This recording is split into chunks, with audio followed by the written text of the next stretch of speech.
did you know goldenrod makes an excellent tea?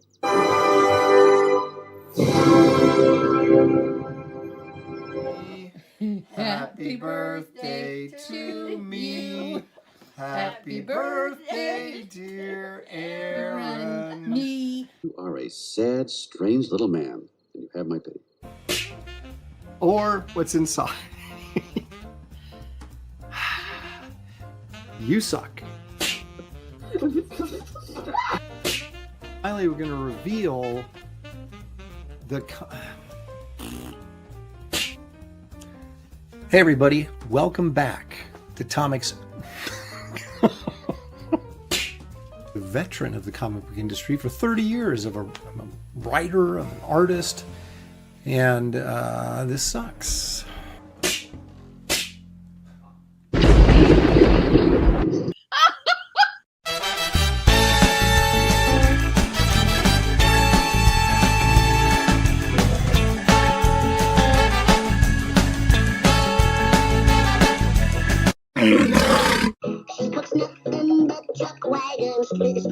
Stew, and her name is Minerva Oaks. She's the flower of the flower coach.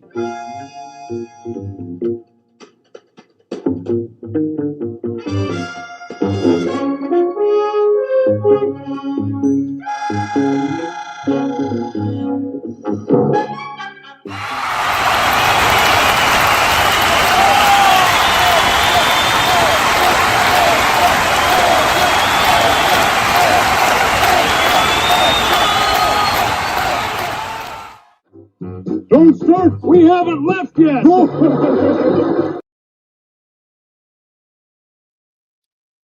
It's shocking, but true.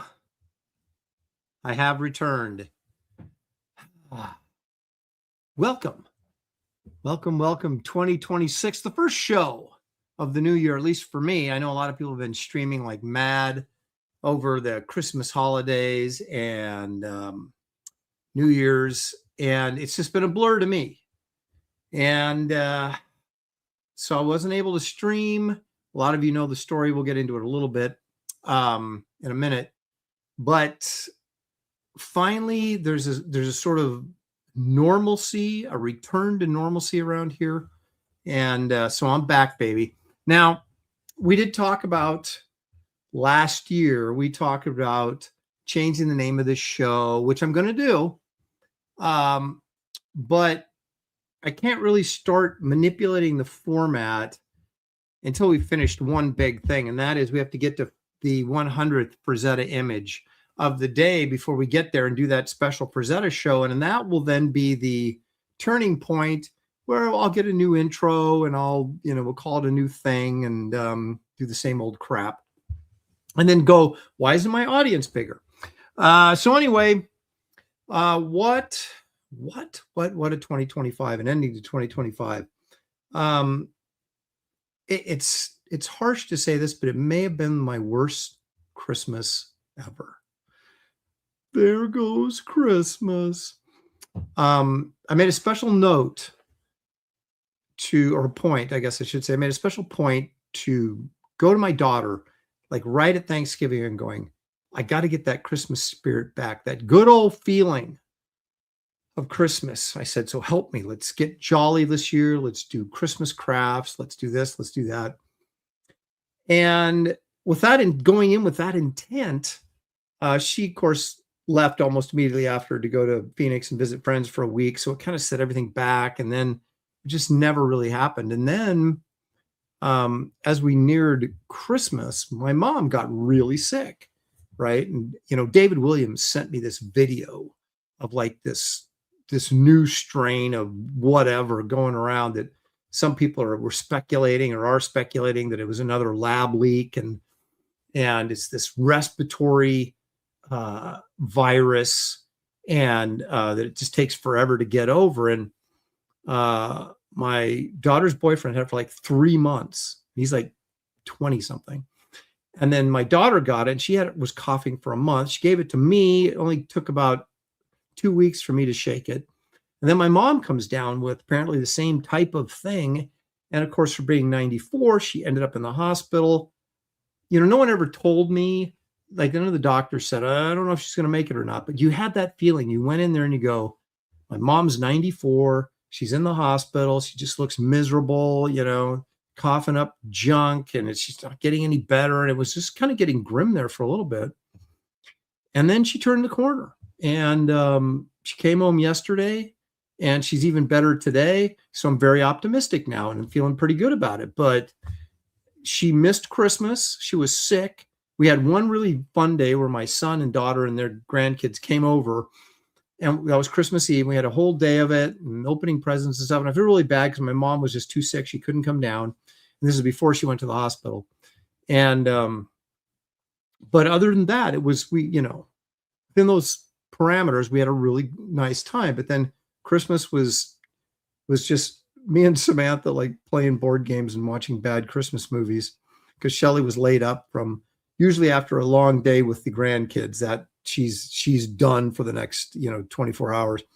And so it was just me and my daughter hanging out, which we had fun, but didn't feel like Christmas. Then the next day I had to take my mom to the hospital, and then New Year's, and it just was not a pleasant time around here, I'll be honest with you, but we survived it, and here we are. So looking forward to good things in 2026, which we'll get into that too a little bit. But so anyway, as of right now, Nana Faithy looks like she's doing pretty well. It's going to take some time before she gets back to 100%, but she seems to be doing pretty well. So I'm very encouraged by that. And I want to thank everybody out there. I know that some of you are praying folk, and I appreciate that. Put up prayers for her. We certainly were doing that around here. And looks like we're in good shape for right now. So again, thank you guys all for that. And as we get into the new year, let's see who's here, shall we? Coram is here. Past Master Dan says he's alive. He's alive. Oh, he's a nice little AI babe art there. AI. AI is like a tempting mistress. But I'm trying not to get seduced by it because I do believe in very short order, people are going to get sick of that sort of AI look and long for something more personal. And hopefully we will, excuse me, David Williams is calling. Hello, David. We're live right now. And so, well, I appreciate it, man. I haven't got to the chat yet, but I'm assuming that maybe you'd put some greetings in there and some salutations. Okay, well, I expected you to put something in the chat, not, call me, but well, how about that? David Williams calls me live to say, hey, how's it going? Instead of just not putting it in the chat, he's calling me live. Thank you, David. Thank you. Appreciate it. You too. Talk to you later. Bye. There he is, calling to wish me a happy new year. There you saw it live, folks. Yeah, so what was I don't even know what I was talking about. Okay, so there's Past Master Dan. He says, Happy New Year, Aaron, Shelley, and family. Appreciate that. Now, this is the interesting thing that I want to, he says, we were talking about AI. That's what it was. He says, I would post this, but I'm banned for a few days over on Twitter.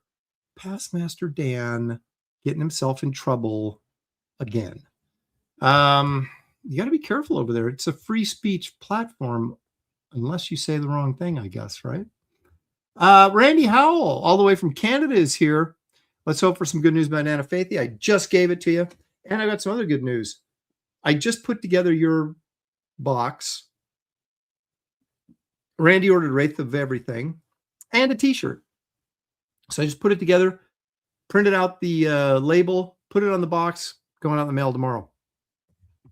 The interesting thing, well, we'll get to the Wraith update in a minute. Let's see who else is here. There's Creative Faye. Creative Faye, also your book went out. You may already have it by now, actually. There you go. Finally got my notification. Looks like my book will be arriving on your birthday. Wow. Now, isn't that something? Of course, my birthday is January 7th. We're we're looking for, I don't know. Someone asked me, my daughter-in-law goes, so what are you planning on doing for your birthday? I'm like, of course, my daughter-in-law, they're like, 30, or my son. And they're like, hey, what are you doing? I'm like, nothing. I mean, it's like, I guess when I was 30, I was doing something, but I ain't doing nothing now. Is that a double negative? So I guess I am doing something, but I don't know what it is.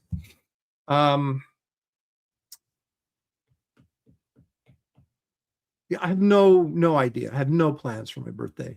I am going to have cake, even if I have to go buy it myself, which will probably be the case. Sing happy birthday to myself and have my favorite dinner, which I'll make myself. So there you have it. Those are my big birthday plans. Birthdays aren't fun. I mean, once you hit 60, I'm just like, how much time do I have left? Anyway, there's Pantheon. He's here. Matthew Muma joining us in the new year. Thank you for that. Yeah, let's see. Best Age Comics. Let's see. What does he got here? He says, Aaron Live, home of the best comic book series of the 2020s. Thank you, sir. Appreciate that. Jay Dredd is late, but does it really matter on this show? Do you ever really miss anything? Spaceman, wishing everyone a happy new year, including myself. Appreciate that. There's Marcus Killigrew, purveyor of all things pop culture knowledge. Now, Marcus got his book. Headless Bourgeoisie is joining us. There's Pity Maw. Gary Bruce, hello, Aaron. Say hi to Shelley for us, please. I will do that. She is asleep right now. Darren Wagner, it's the highlight of my Sunday evenings. Aaron Lopresti, woohoo! Golf, Gray Wolf Graphics is here. Thank you. Michelle Bowers with her sword. I wonder if she got a new sword. Do you collect swords, Michelle, or do you just have the one that you use to wreak havoc and justice where you see fit? Or do you get new swords every Christmas? You have like a collection of swords. I have a collection of fake guns. Darn it. I was going to ask for another one of those fake guns this year, and I forgot. That's just how crazy this holiday season has been. My birthday's coming up. I showed to my mom today as I was hovering over her, making sure she ate her lunch. I was looking through my phone and I showed her a picture of a Star Trek t-shirt. And I said, should I get this? She goes, I'll get it for you for your birthday since I wasn't here to give anybody anything for Christmas. And I went, I'll take it. So Nana got me a Star Trek shirt, which I'll show when I get it. I'm not going to, I don't want to ruin the surprise, but it's pretty cool. Although I'm almost positive it's coming from one of those sites that, they don't, what do you call it? They don't have permission to do the stuff they're doing. In fact, I can guarantee you they don't have licensed any of this stuff. So they're like, they print the shirts until they get caught and shut down. So if you want one, you got to order quick. You see these things pop up all the time. Like there's some, I don't know, it was a couple of years ago, somebody was selling like that, a really cool Creature from the Black Lagoon shirt that I'd never seen before. And they were like, it's only available until, this date. And you're like, okay, because you're doing bootleg. Thank you. You're doing a bootleg shirt and you're about to get shut down. So if you can get those, and hopefully it's not too crummy, the quality, but that's the only way you get those shirts is unless you make them yourself, which that's a pain in the butt. So anyway, there you go. Again, no idea what I just said or why I said it. There's Nicholas Gear joining us. Corey Landis. Past masters and older. Yeah, I am another year wiser. It says so right there. If you don't get wiser as you get older, you got real problems. That's the one thing you should be able to count on doing is getting wiser. Not even necessarily smarter. I'm definitely dumber than I was when I was in my early 20s, but I'm much wiser. You do look weathered, Aaron. I even got like warm lighting on me today to make me look not weathered, and it still doesn't look good. What can you do? Now let's see here. Hey, there's Paul Taylor. Thanks for joining us. Paul Taylor, of course, is our resident biologist. We will be looking at some strange and unique things that are part of our ecosystem. Are they real? And Paul is here to kind of verify some of that stuff. So we're glad that he's here. Paul Taylor, I'm very grateful for my genetics. I'm very rare. This has been the year of sickness for me. I'm usually not. I mean, I do have some like serious diseases that are going to kill me, but I mean, in terms of getting like the flu or something, no.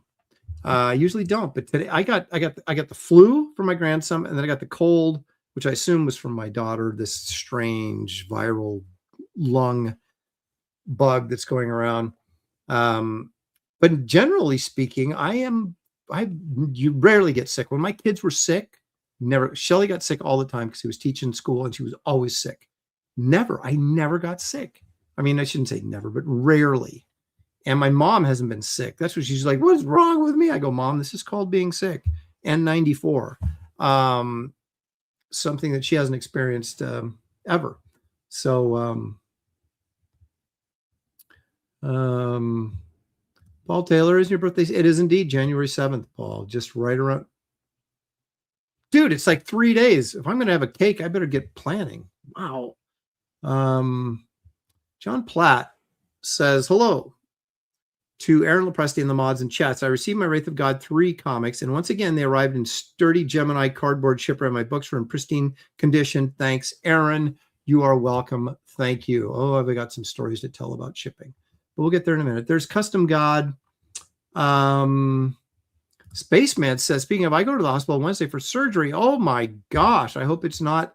Well, anytime you get surgery, there's a degree of, seriousness to it, but I hope it's not like, bypass or something, but thoughts and prayers with you, my good man.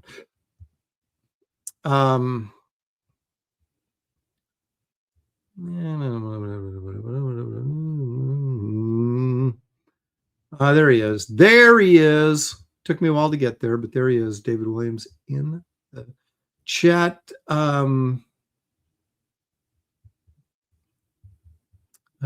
There's a very naughty post by somebody, so I'm not going to read that.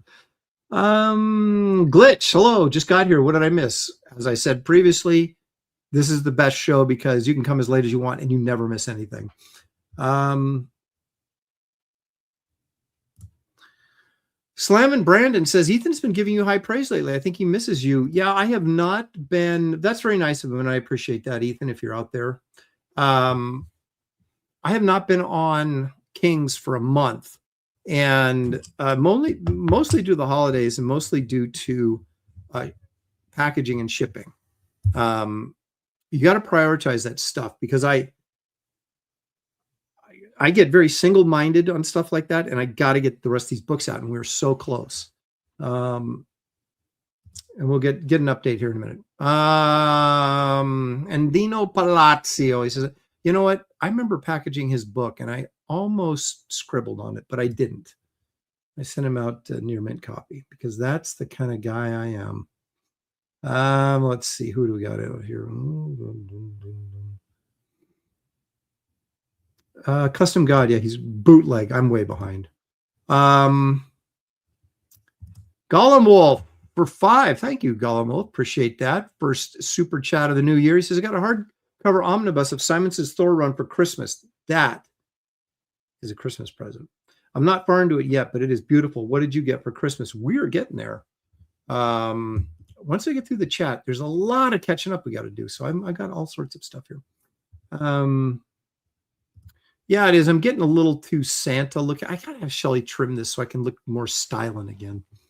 Yeah, let's see. There's 10/8 Comics. Ozhead says nice jacket. This was the thing I've been saying. Because I didn't really ask for it for Christmas, but I kept saying I got to get a leather bomber jacket. I used to have one when I was young, and I really liked it. I wore it till it just fell apart, and so Shelly hooked me up with this great bomber jacket. And so there you go. Even though I've never flown a bomber.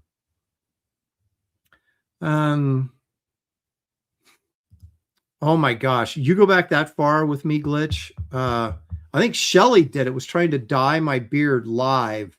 And I didn't trust her. I didn't know what she was doing. And it was pretty funny, actually. It was chaos, but in a good way. a way that promotes entertainment to the folks out there. Stealth X5, $2. Thank you. He says hello, and I say hello right back to you, Stealth. Thank you.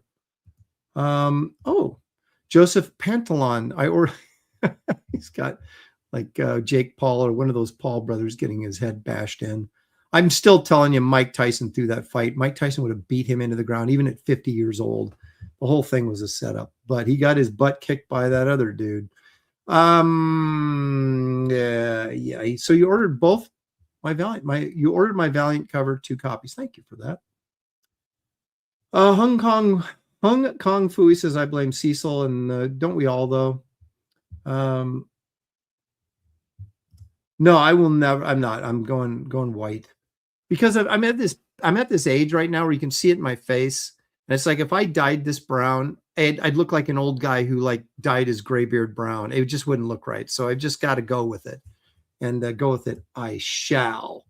All righty. So, what did I get for Christmas? I got this groovy leather jacket, and my wife got me this also. Like you can get like these bound books, like you take your favorite football team or basketball team or whatever, and they'll take all these newspaper articles, which I assume they just find on the internet, right? And then print them off and bind them into this big book. So you have like this history of Nebraska football, just newspaper articles for one.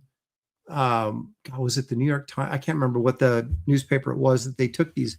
And so it's kind of fun, kind of flip back, and especially since I've been watching Nebraska football since 1970. So I have quite a few years of stuff. I'll look at an article and go, oh my gosh, I remember that game or whatever. So that was kind of fun.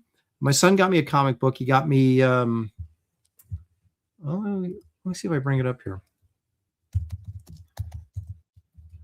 See if I can find it.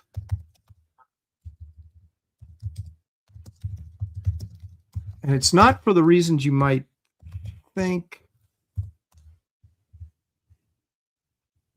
There it is. I know you can't see it. Just give me a second here.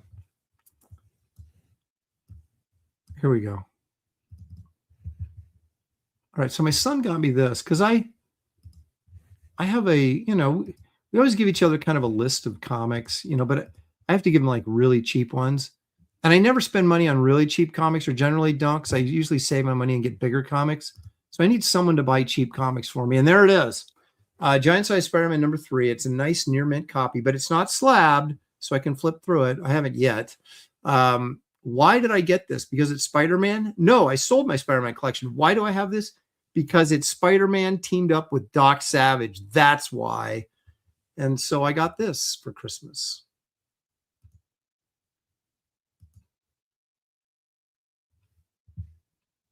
So anyway, that's kind of fun. I could not find a comic for my son this year because most of the comics he wanted were too freaking expensive. I'm like, dude,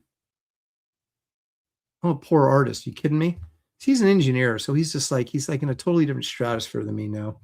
But I couldn't get the deal. I found one, thought I was going to get it, and then somebody outbid me, went over what my limit was. I was going to pay for it was Giant Size X-Men number 4, the one that has the Punisher in it. It's like the 3rd Punisher appearance or something. And someone came in and sniped it from me, just going a little bit over what I would have paid for it. And I was kind of ticked because I should have like pushed it a little harder, maybe gone a little bit over, but I didn't do it. And now I have regret. Aaron is cheap. Your own flight. Yeah, that's pretty much it. Well, you can only spend what you can spend. You know what I'm saying? Hey, there's Phil Diaz. Phil, I need a video from you. I'll be contacting you soon. Just letting you know. Okay. So, and those are kind of the big, I mean, I got some other stuff too that was kind of fun. Let me think off the top of my head. My daughter got me something cool. Why can't I remember what it is? Well, while I'm contemplating my what Christmas gifts I actually got, let's move on with the new year and do this. Let's all go to the lobby. Let's all go to the lobby. Let's all go to the lobby to get ourselves a treat. Nothing too fancy. Normally, I would steal my mom's C's candy chocolates that she gets for Christmas, but I feel really bad doing that, taking it from a sick old lady. If she was a healthy old lady, I'd steal it. But since she's sick, I'm not going to. So I'm going to go this route. I'm going to go Pocky. Got some of these. I don't know if someone gave me this for Christmas. I think they did. I think Shelly got this for me. Yeah, she did. This was one of the Christmas presents with some Pocky. I went, gave me chocolate. Oh, look, I look like FDR.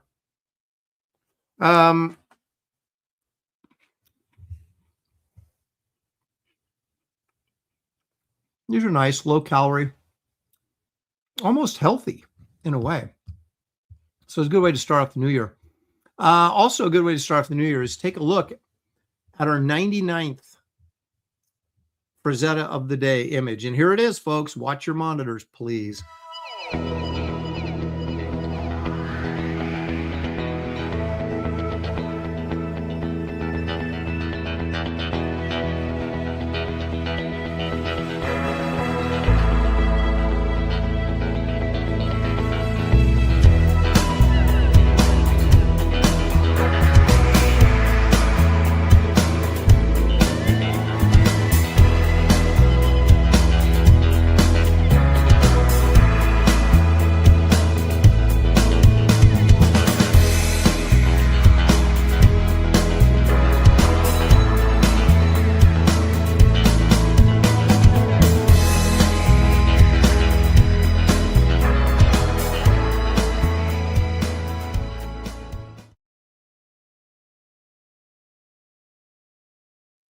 All righty.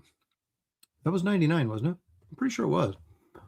So that means next week, Frazetta Spectacular. Don't miss it.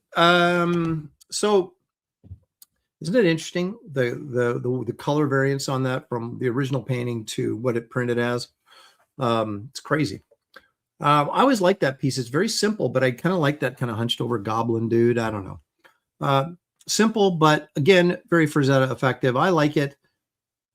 You know, it's not spectacular, but it kind of, I do kind of dig it though. I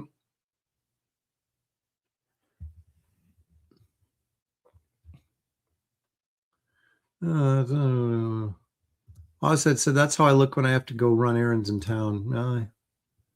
I feel you there. Randy says, at least his butt is shaded. Well, you know, Frazetta is not afraid to draw butt. Female or man butt, doesn't matter. He's going to paint it. Slamming. Every time I see Frazetta's work, I think of Glenn Danzig. You know why? It's because you're too young. You're a Glenn Danzig fan. Oh, I know. Okay, I'm sorry. I was thinking of because Glenn Danzig published him in the 90s. That's why I was thinking when you said Danzig, I was thinking Bisley, and I was saying because you know you're younger, so you would have more exposure to newer artists than someone as old as Frazetta. But the Danzig connection, of course, is because he published those comics in the 90s that Frazetta did covers for. Dude, 43, that you're 20 years younger than me. Okay. I don't want to hear it. You're young. What? All right. Glitch says, man butt sounds like a DC character. It does.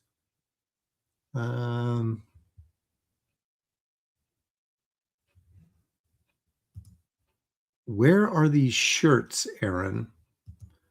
Sean, what shirts are we talking about? Are you talking about the shirts, the Wraith of God shirts? Or are you talking about the Star Trek shirt that I said my mom got me for my birthday? Are you talking about perhaps this shirt that was gifted to me? What shirt are you talking about?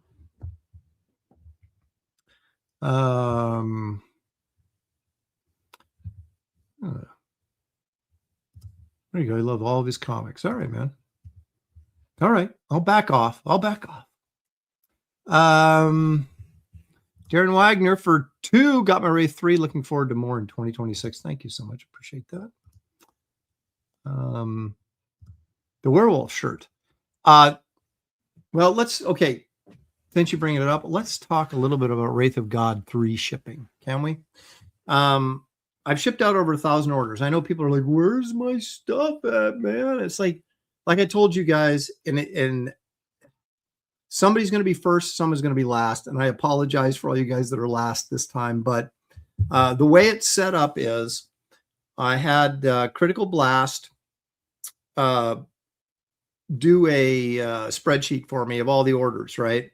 And so what it did was it would take whoever ordered let me say this, the orders that got the most orders. Does that even make sense? The items that got the most orders, okay, are at the top, and then it slowly works its way down, right? And so all people's mailing addresses are tied into these orders. So for example, if you ordered Wraith of God cover A, and that's all you ordered, right? There was 240 some orders. That was just that, right? So what you do is you copy that portion of the spreadsheet, upload it into your shipping program, and then it just prints out all the labels for you. Okay.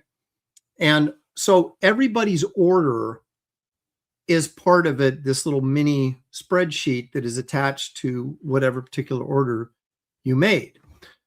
So for me to go in and like cherry pick someone's name, and I don't want to screw anything up and like send somebody out something twice or delete somebody accidentally, I'm not messing with the spreadsheet at all. So what I'm doing is just going down the line, right? So the first books that went out were the ones that were ordered the most, which was single copy cover A.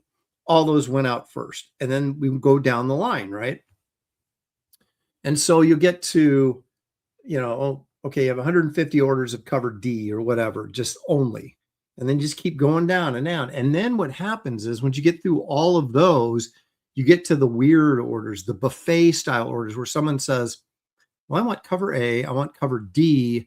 I'd love to get that print and give me the poker chips. All right. So then there's like maybe 3 people that ordered that.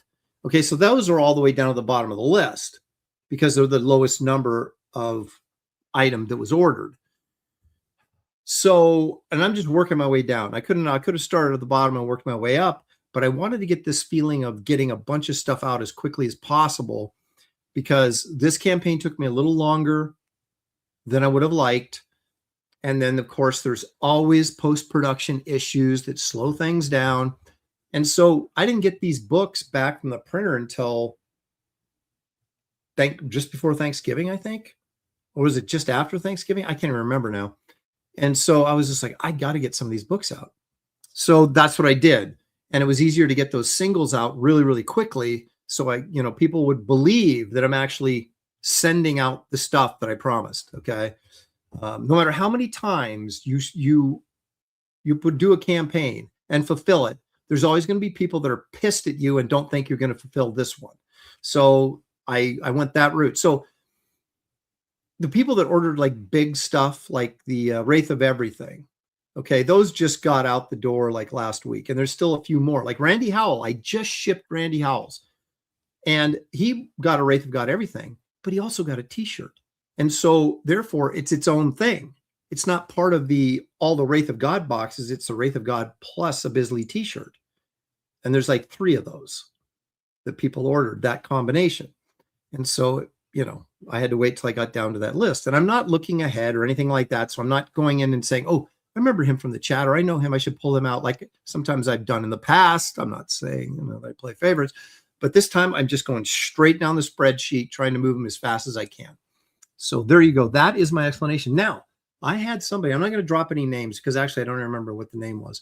Someone contacted me. Was it just before Christmas or just after Christmas?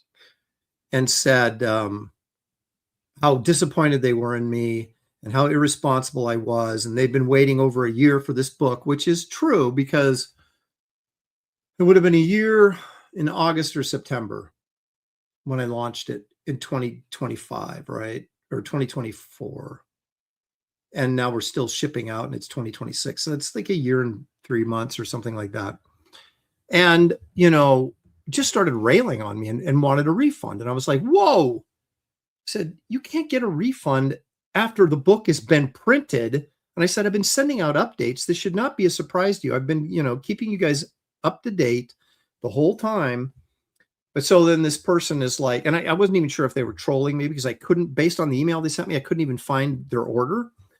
And so he said, oh, I'm serious. I'm so serious. I'm going to, get my credit card to cancel the order. And I'm like, you can do whatever you want, I guess. But I said, I mean, I was really, I was kind of ticked, to be honest with you.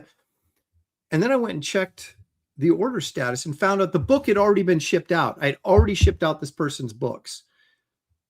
And they're calling me to get them a refund after I'd already shipped their books out because they had to wait too long for the book. Crazy. So anyway, I do feel the sensitivity of you guys having to wait for these books to come out. And I'm trying to figure out ways to get them done quicker. But a 64-page graphic novel in this environment, it takes time. And I apologize for that. And I will figure out ways to do this quicker in the future.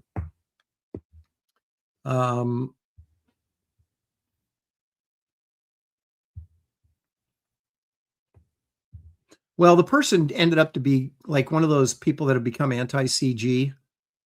That's kind of the vibe I was getting. And I was like, okay, you got screwed over by somebody and you're taking it out on me.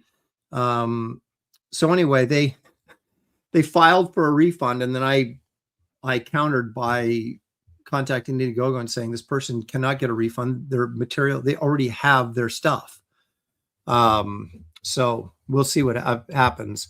You know what they say, the customer's always right. So we shall see.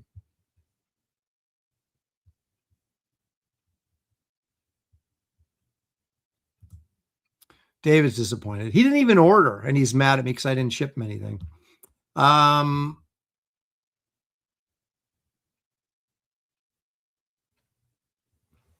the thing is, Marcus Killiger says, I never even remember when these books were due. And that's the thing. If you look in the Indiegogo, it says estimated delivery date.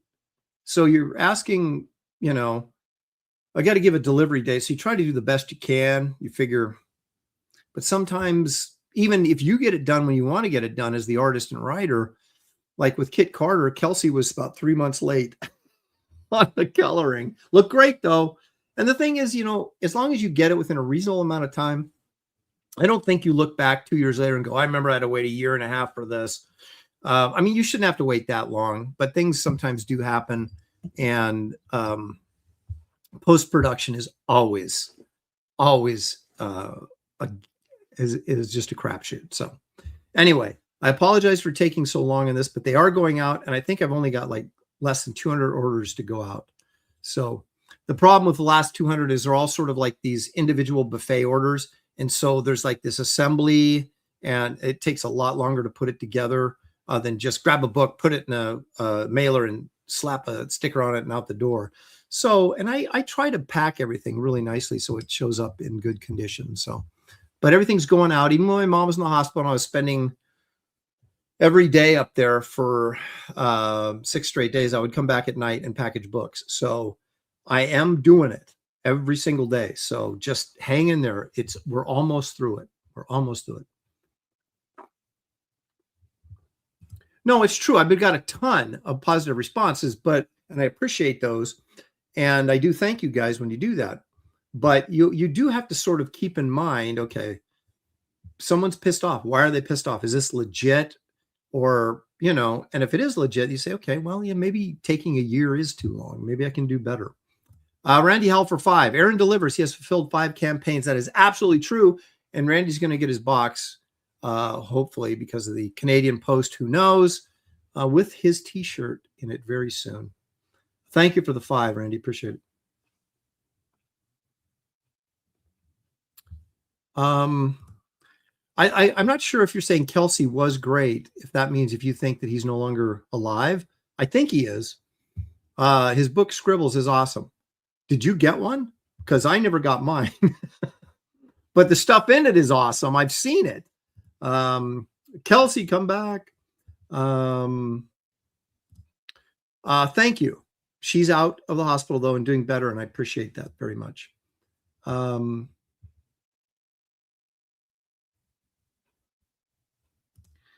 this is the challenge, right? But see, here's the thing. Let me throw this out here to you guys and see what you think. You can sit there and say, okay, I'm not going to crowdfund until I finish the book. Okay. Well, nothing changes. Okay. People are still, so then you disappear for a year while you're working on this book, and then you reappear and crowdfund it. And then you got to crowdfund it for a couple months anyway. Then you got to go to the printer. And so it's still going to take several months, even if it's already done, before you get it printed and sent out.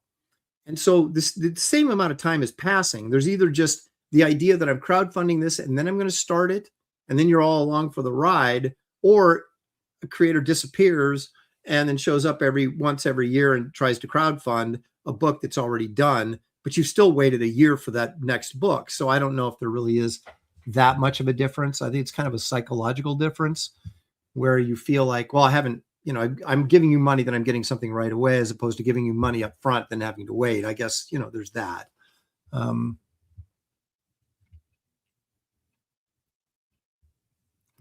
Spaceman says, Aaron does deliver. My kit card came on time and perfect. Love it. Thank you.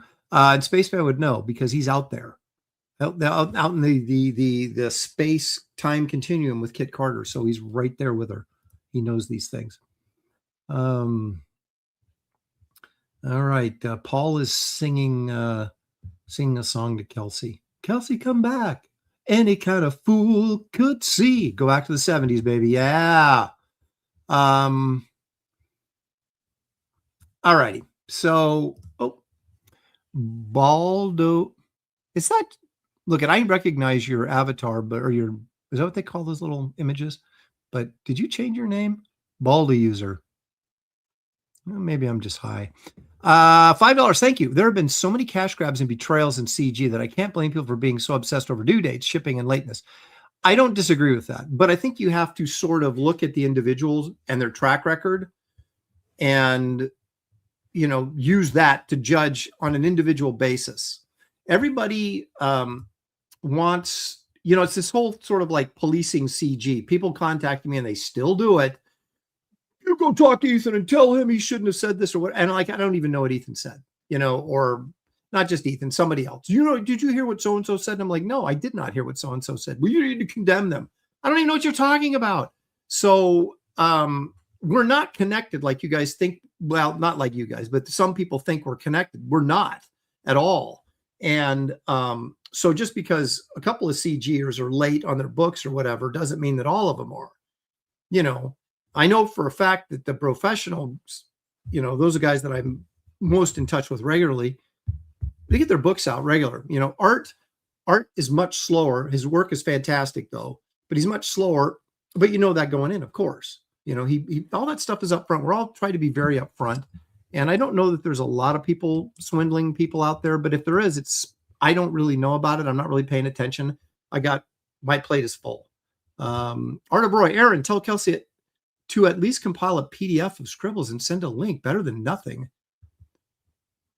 Roy, if I could even talk to him, I would suggest that. He is totally off the, I haven't heard from him. I've reached out to him and nothing. So I don't know if he's ever going to reappear or not. But if I do get a chance, I will throw that out there to him.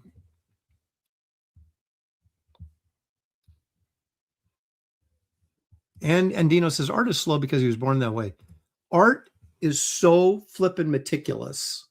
That's why his hair is so nice. He's so meticulous in his process for drawing a page. It's ridiculous. But you guys you can't deny it looks really, really good. So, but again, he lays it out there and says, this is going to take a year and a half or whatever for me to finish this book. And you just kind of know that going into it. And it's always worth it. It's always worth the wait.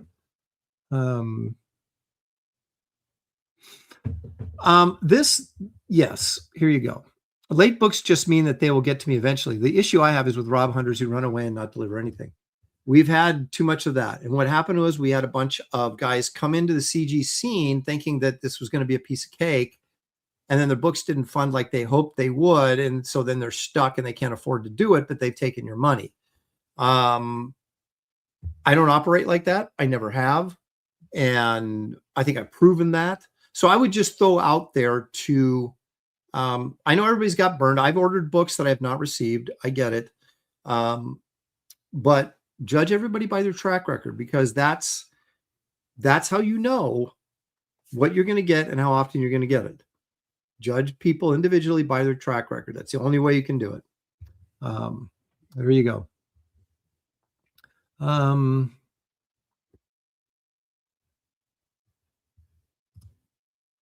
Yeah, Glitch is right. He's talking about Art's books. They really, God, they look nice.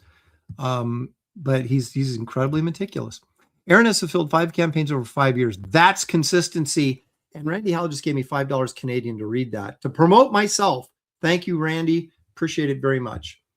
You know what I just found out too, is that for some reason, the t-shirt sizes did not show up in the packing list. So it says you ordered a t-shirt, but it doesn't say what size. So then I had to go back into the Indiegogo, check your order and see what size you got.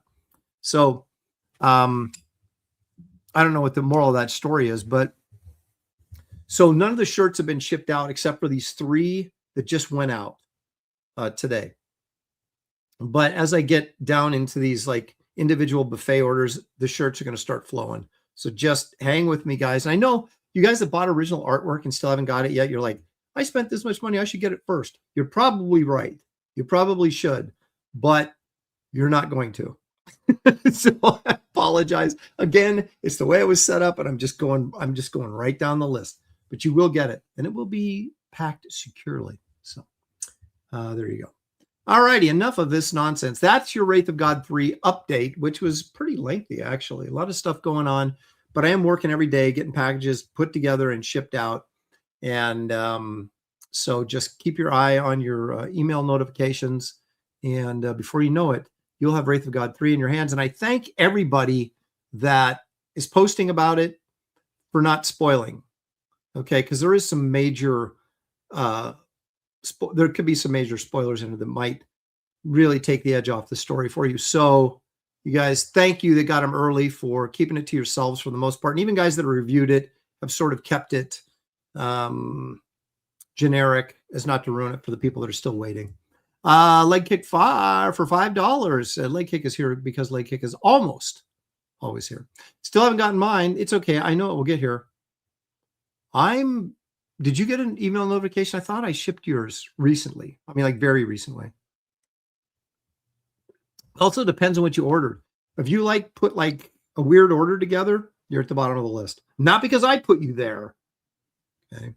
I didn't do it. Nicholas Gear says for $5. Thank you, Nicholas. Appreciate it. Every creator is their own business. Don't get mad at McDonald's because of what Burger King did. That is so true. Aaron delivers. I do, and thank you for saying that. Nicholas Gear, also, I did a cover for his campaign. And off the top of my head, I forgot what it was called, Nicholas. I apologize for it, but you can stick it in the chat, and I'll bring it up.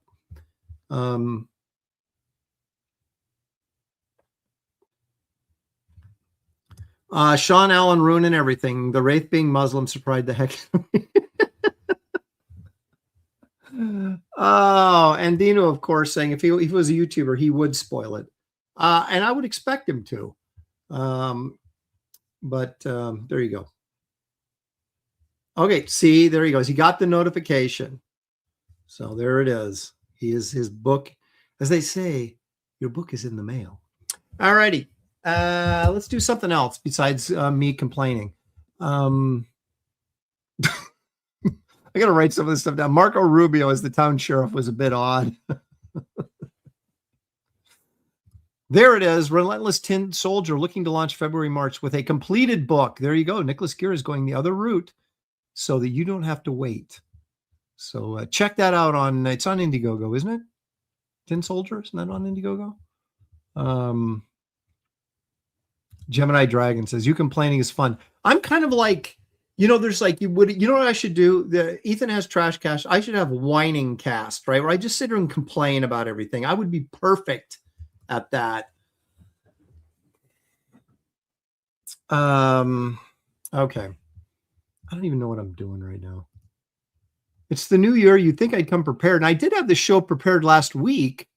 And then I couldn't do it, and now I'm just confused. Okay.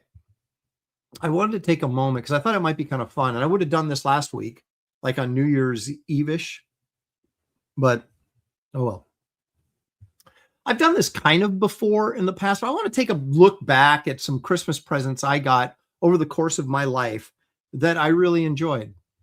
And some of these you've already seen before because I've done something similar to this before, but I kind of felt like it was appropriate. So let's take a look. Now, I don't know if this is my favorite gift ever, but these are some that I remembered off the top of my head, favorite gifts all time. I don't have like an intro for it. I gotta get organized. Shelly and I were sitting there talking about that. I got to get my YouTube game and my social media game up to speed. I mean, I've already got too many knocks against me because I'm an old dude, and who cares what an old dude's got to say? But so I got to kick it into gear, and just been a slacker. The Wiser Winecast. I like that.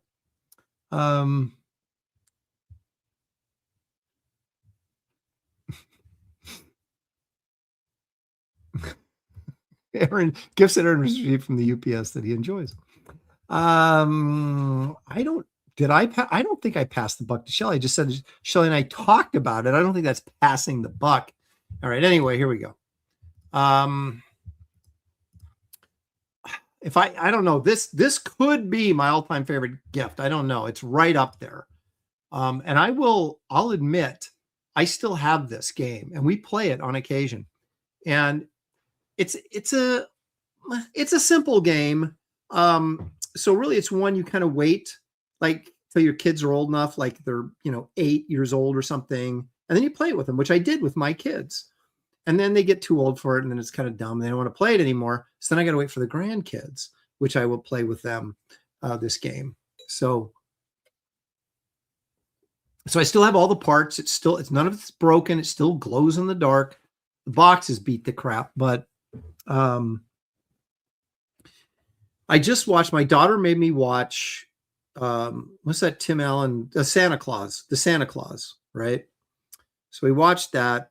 And I mean, it's a silly movie, but it actually does have some funny parts in it. But anyway, there's this scene. Oh, wait a minute. It was Santa Claus 2 that I had to watch too. It's like we had to watch all three of them. The third one was, ugh.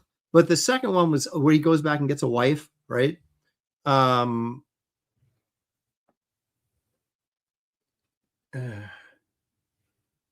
People are texting me stuff, and it's just like,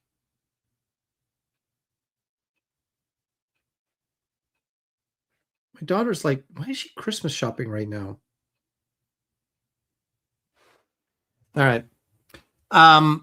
So there's this thing where he's trying to find a wife, and he Tim Allen, and so he's hitting on his son's principal at school, and she has this Christmas party she invites him to, and because he's secretly Santa Claus, he's able to know what everybody's favorite gift when they were a kid. So it's like this really dead faculty party. And then he starts doing Secret Santa giveaway, and everybody gets their favorite games and stuff. And they're all sitting around playing like kids and having a great time. In the background, in one scene, is that green ghost game just sitting there. And it reminded me of that Christmas morning as a wee lad. I thought it was probably like, maybe I was 5 or 6. I opened that thing up and I was like, yes, probably played it forever. Yeah, it has lead paint on it too. That's the only problem. Who's the wife? Is that blonde chick from Lost? I don't remember her name. Okay, Slammin' Brandon says, my favorite Christmas gift as a child was getting every Teenage Mutant Ninja Turtle toy released that year. Unlike Shane, I got all of them without being little. Well, so you behaved well and were rewarded, so good for you.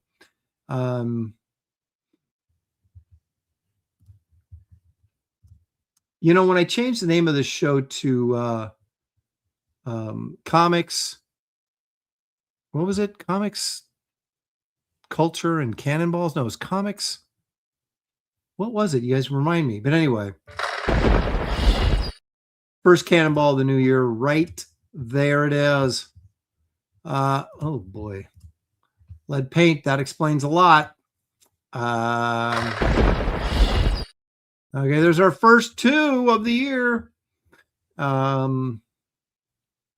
Jay Dredd said he's never heard of this game. I can't believe it. It's kind of expensive on eBay now. It came about in the 1960s. Yeah, I think I want to say it was 67-ish when it first came out. I didn't get it till probably about 1969. Probably I was 5 or 6, so it might have been 1970. Says Elizabeth Mitchell. That probably is who it was. Okay. Anyway, so Green Ghost Game, right up there. Now, here's another one I've shown on this show before as well, but man, I love this. And I made a mistake. And I don't know. I think I still have this someplace. The problem is, check this out. See that thing right there? This is like a little plastic, I don't even know, oven tube thing that you sit on top of a lamp. Like you take the lampshade off so the bulb is exposed, right? And then you set this plastic thing on top of the bulb, and then you hang your little apple head that you carved the face in, right? And like over 3 days, it shrivels up and turns into a shrunken head. I mean, it really is cool. Now, I got impatient because you're supposed to use like a 60-watt bulb or a 40-watt bulb. Anyway, a low-watt bulb. I was like, I want to do this overnight. So I put a 100-watt bulb in there, and it melted this thing. So I need to get a new one, but I think these are like a couple $100 on eBay, and I don't know if I want to. I mean, might spend that much if it was unopened and it had everything in it. Because I'm telling you, dude, this was the best. And there's a certain amount of artistic, well, what do you want to call it? If you're an artist, there's a certain appreciation you have because you're carving a face, right? So you're doing something artistic and then you're letting it prune up. Then you get this pruny head, and then you like glue hair on it and different things like that and make the stuff. And you look at this and you see these stuff and you go, they don't look that good. They do look this good. As long as you carve a good face in there, it turns out really great. They really work well. So anyway, I loved this. Now I was a little bit older when I got this, but like probably like, I don't think I was junior high, but I was older grade school, like 5th or 6th grade. Oh man, I'm telling you, man, I love this. Isn't it weird that one of my favorite presents are like these freaky, creepy things? Good old Vincent Price.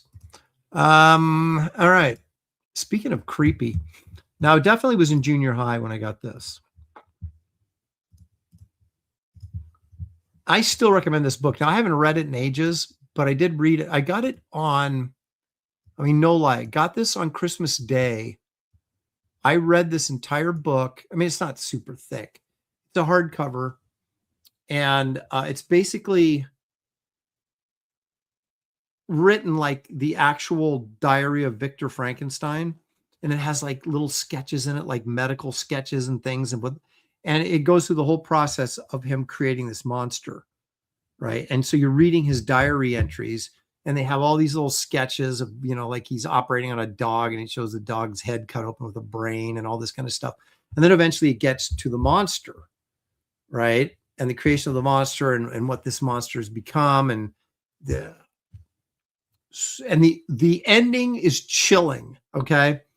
And so it's this hardcover book. And I remember I was in, this was in the early days of the shopping malls. And they had this book place called the Book Vault in the Beaverton Mall. And as a kid, maybe 12, 13, whatever I was, possibly 14, somewhere in that neighborhood, I came across, and they would have these tables set out in the bookstore where like a new book would come out and they'd have tons of copies on there and they'd like big sign and trying to get you to buy it, right? I came out and this was sitting there. And I was like, I went to my mom and I said, Mom, you got to get me this. I brought her in the bookstore and I said, I got to get this for Christmas. You got to get this for me for Christmas. And so she did. And the next day after Christmas, I sat down and read this thing from cover to cover. Just sat down and read it. I can't imagine myself doing that now. But it's so cool. And it's really creepy. And I love how it's set up to make you think that it's real. Like this guy that supposedly edited this was edited by the Reverend Hubert Venables, and you're like, who's that? I mean, the whole thing is just like, it's like Dinotopia sort of, but it's for Frankenstein. I still have my copy that I got when I was a wee lad in my bookcase. Really cool. So I remember this being one of my faves. My dog's down here going, feed me. I've got the fattest dog, and he is the farthest thing from starving of any dog that ever lived.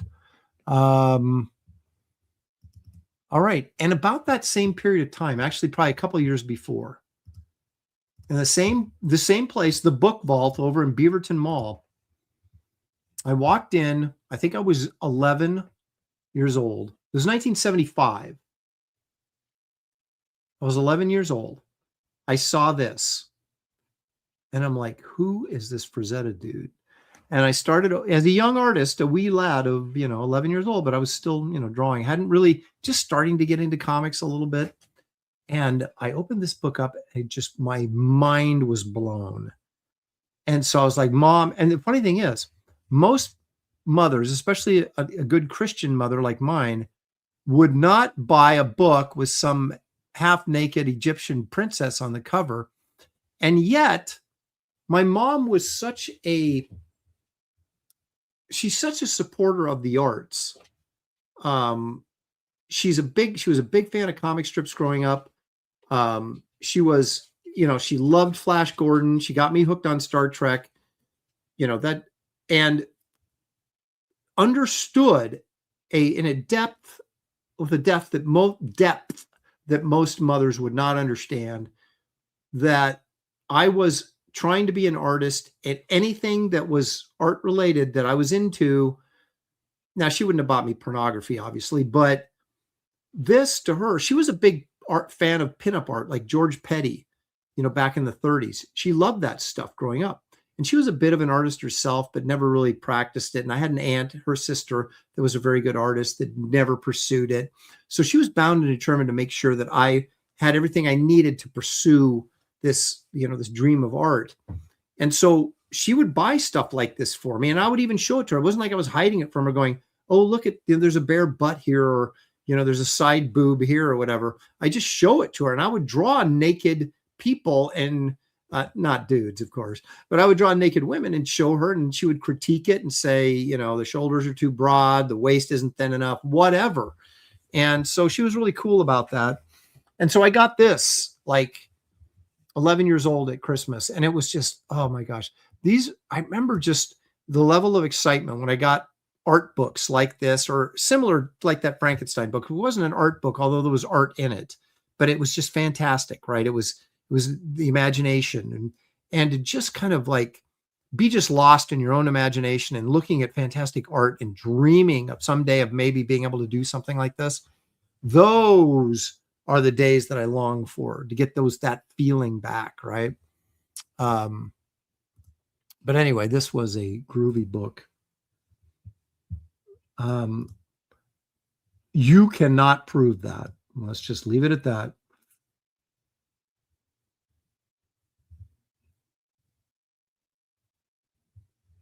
Pity Moss says she figured out early where she'd be living in her golden years. That's right. Keep Aaron happy. Yeah, if you get the first printings, they can be expensive.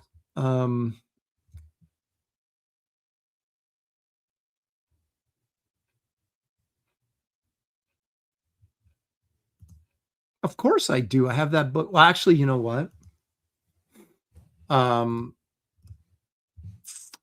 I had to rebuy that one because I think the cover came off. So I bought a new one that I thought was a first print and it was a second print. But I remember emailing the guy on eBay, and saying, dude, this isn't a first print. And he goes, I never said it was a first print. And I looked back at his listing and I went, okay, he didn't. I assumed it was. So I apologized to him and said, no, that's cool. You didn't say it was a first print. That's my fault. But anyway, so I have the second printing that I bought off eBay, but all the rest of the ones are the ones that I originally got at the store when they came out. All of them. I think there's 5 of them. And, but yeah, I had to replace that very first book because I read it to death. And all those spines and those things are just glued. And after a while, that glue turns brittle and you can open up the book and it'll just pop right off. Very frustrating, but it is true. Shocking, but true. All right. So that was that, but there's still more. I do have a couple that I didn't get when I was a kid, but we're not there yet. Because those are our fondest Christmas memories, are they not? Maybe, a young romance Christmas is a fond memory, but okay. This game, Dr. Seuss's Fish-a-Majigger game. I remember when I first discovered Dr. Seuss in grade school, and I just was flipped out by this dude. And so I wanted like Dr. Seuss books, which my mom got for me. It was Hop on Pop, Fox and Socks, and what was the third one? Fox and Socks, Hop on Pop. I can't remember. There was a third one. The one I really wanted is I Can Lick 30 Tigers Today, and I don't want any comments from Endino Palazzo. And now that I've said that, that's all I'm going to get is comments from him. But because that was the full color one, a lot of these were had little black and white drawings with like just splashes of color here and there. Cat in the Hat comes back. That was the other one. I got those 3, and I got this Fish-a-Majigger game, and it's vinyl. Like a vinyl box, and it unsnaps and opens up into a board game. And then there's this little yellow tray in there, and you get these blue fish, this whale like thing right here, this guy. And they all have like drawings on the back of them with different characters. And so you set up this whale in these slots in this yellow plastic square thing, rectangle thing. And you use your fishing pole to pull out the fish, and then you turn it over to see where you're supposed to move on the board. I still have this. I've had to tape the tail on the some of the whale cards, but oh, did I love this game. I got this pretty sure I'm in kindergarten when I got this. No older than first grade, maybe kindergarten, first. It's awesome. Still have it. And I just saw one on eBay for $125. So.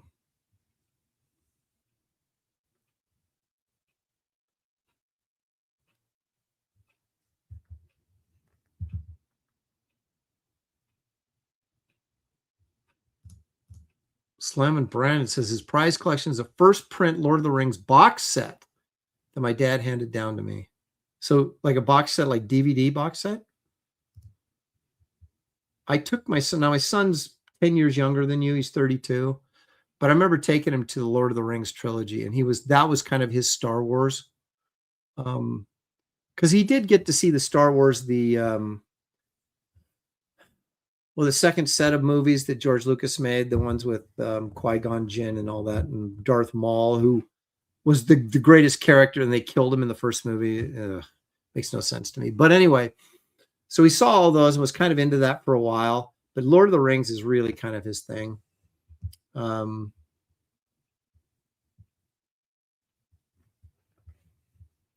Fish-a-Majigger. Yeah, be careful what you say there, right?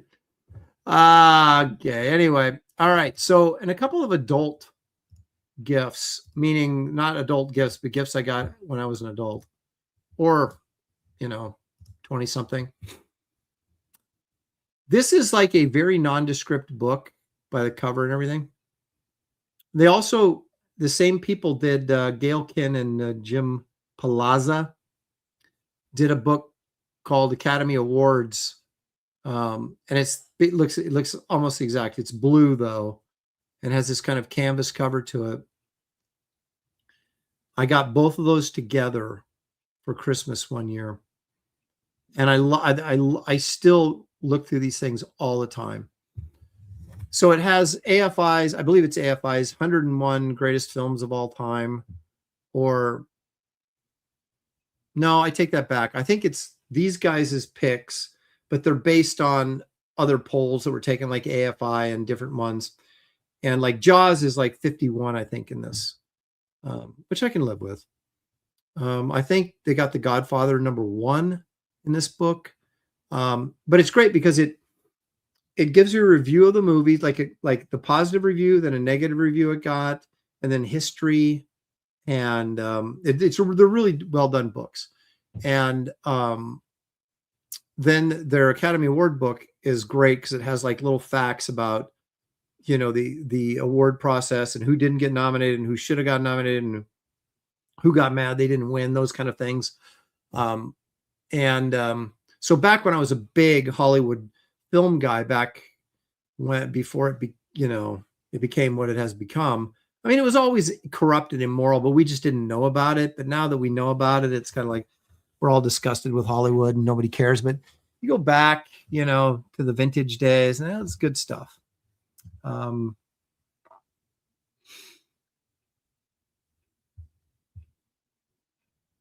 Lawrence of Arabia is in here, but I can't remember. It's probably top 20. It's a great movie. But anyway, I love this book. It's humongous. It's a coffee table book, and I use it a lot still.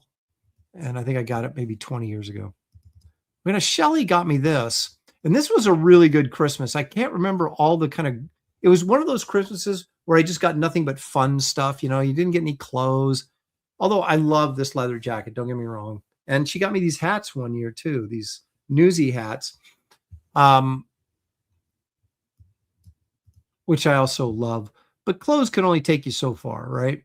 Fake guns and comic book stuff or sci-fi or movie or fantasies, that takes you over the edge. And I remember getting this book. I requested this book. And it's really cool. It has like all sorts of information about Conan, about the movies, the comics, the paperbacks, the toys, just anything Conan related is in this book. And it's just, it's kind of one of those things just like to sit on every once in a while, flip through and read this fun stuff. So the Conan phenomenon,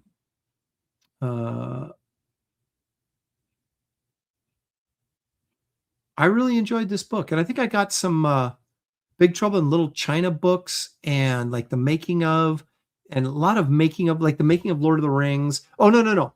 This was the Christmas I got. Like I would always ask for the art of, like the art of the Lord of the Rings, not the making of, because that's interesting. But I love to see the artwork on some of these fantasy films, like the production art. And so I'd always ask for, get me the art of this or the art of that. And I got a lot of those books this year. So this was a great year, a lot of fun year. And I still, of course, have this book because it wasn't that long ago that I got it. But I do remember having that sort of sparkle of youthful joy that Christmas when I got all these fun books that were art related and fantasy related and stuff like that. So anyway, there's a list of some of my all-time favorite Christmas presents.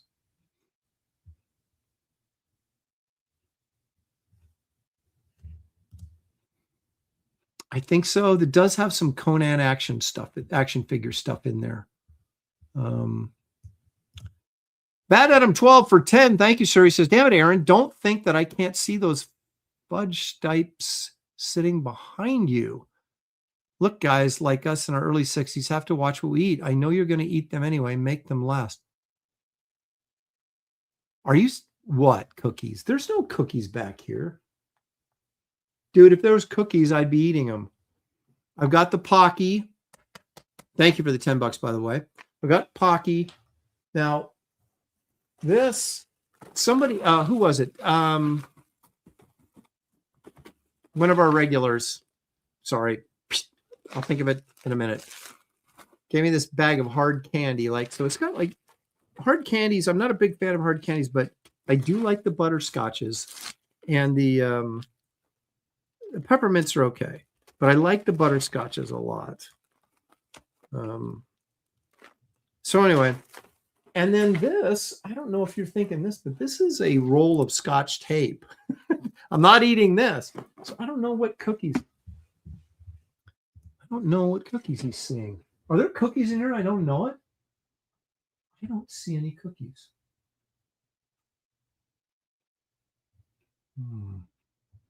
Oh, back there. Okay. Okay. All right. My mom orders those and I steal them from my mom, but that box has got like I think it's got ash cans in it. Hey, let me see. Yeah. There's no cookies in there, but there are Graybeard Studios sketchbook ash can from Comic-Con International 2025, still available, signed and numbered on my website right now. You find a link in the description of this video, take you right there. So that's what those are. But there are some of those in my mom's room. But like I said, if my mom was healthy right now, I'd steal with reckless abandon. But since she isn't, I feel like, maybe I shouldn't steal from her right now. A couple more days, when she's, feeling closer to 100%, then the thievery will begin again. Okay.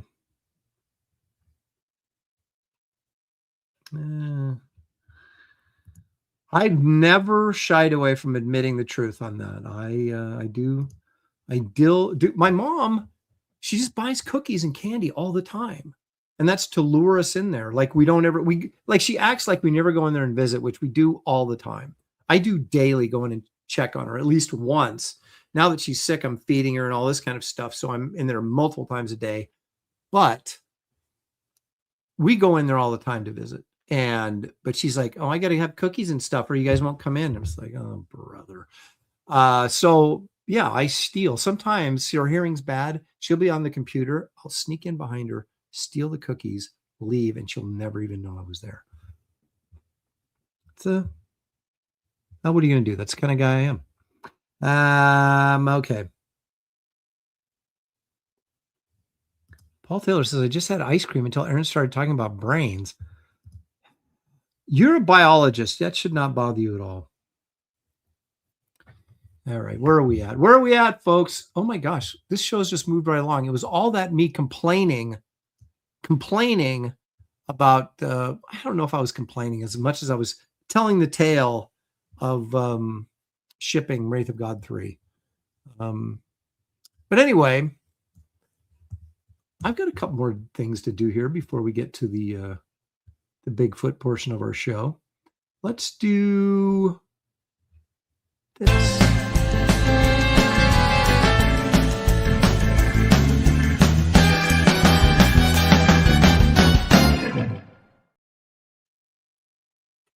Look, I look like FDR again. Okay.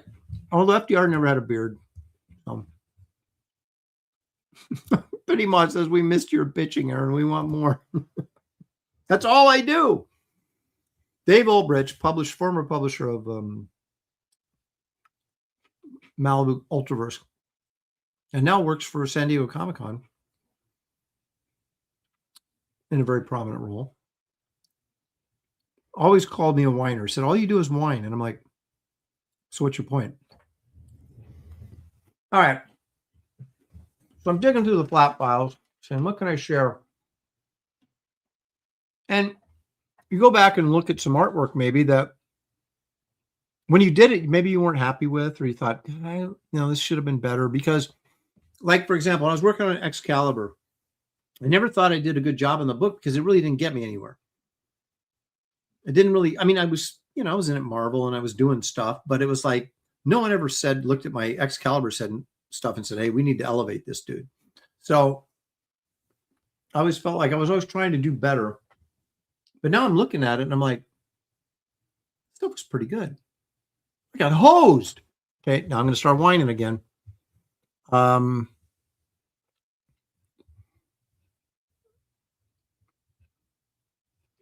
Okay. Can I remember how to switch cameras? Is it even possible that I could remember how to do this?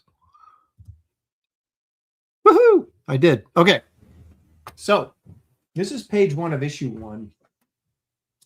Now I can't remember the inker, and I don't want to despair. Ooh, look at that gross hair from my arm on there. That's disgusting. His line work was really sort of like a little flat and very narrow and, very delicate, which I didn't know if it necessarily fit my style perfectly. But looking back at it now, it doesn't look that bad. But I remember when I got this assignment to do Excalibur, the first thing my editor, Mike Mart, said to me was, okay, so we want him to look like, we want Professor X to look like Jean-Luc Picard or, and I was like, oh, no. So I had to sort of draw him with a bigger nose and tried to, get as many pictures of Patrick Stewart as I could. So I mean, they said, make him look like him, but don't make him look like him, because if he looks like him, we'll get in trouble for using his likeness, but make him kind of look like him. And I'm like, all right. So anyway, I had to deal with that, which wasn't my favorite thing about the book, but I managed. So anyway, and then we open up into this double page spread here. Now, if you ever worked with Claremont before, the legend that is Chris Claremont, he has very wordy scripts and there's action, but there's also a lot of people standing around talking, character development. And I've always been one to try and develop your characters while they're doing something, not develop them while they're sitting around. But anyway, to each his own. So there was a lot of that going on in here. This was kind of fun. I mean, it's much easier for me to draw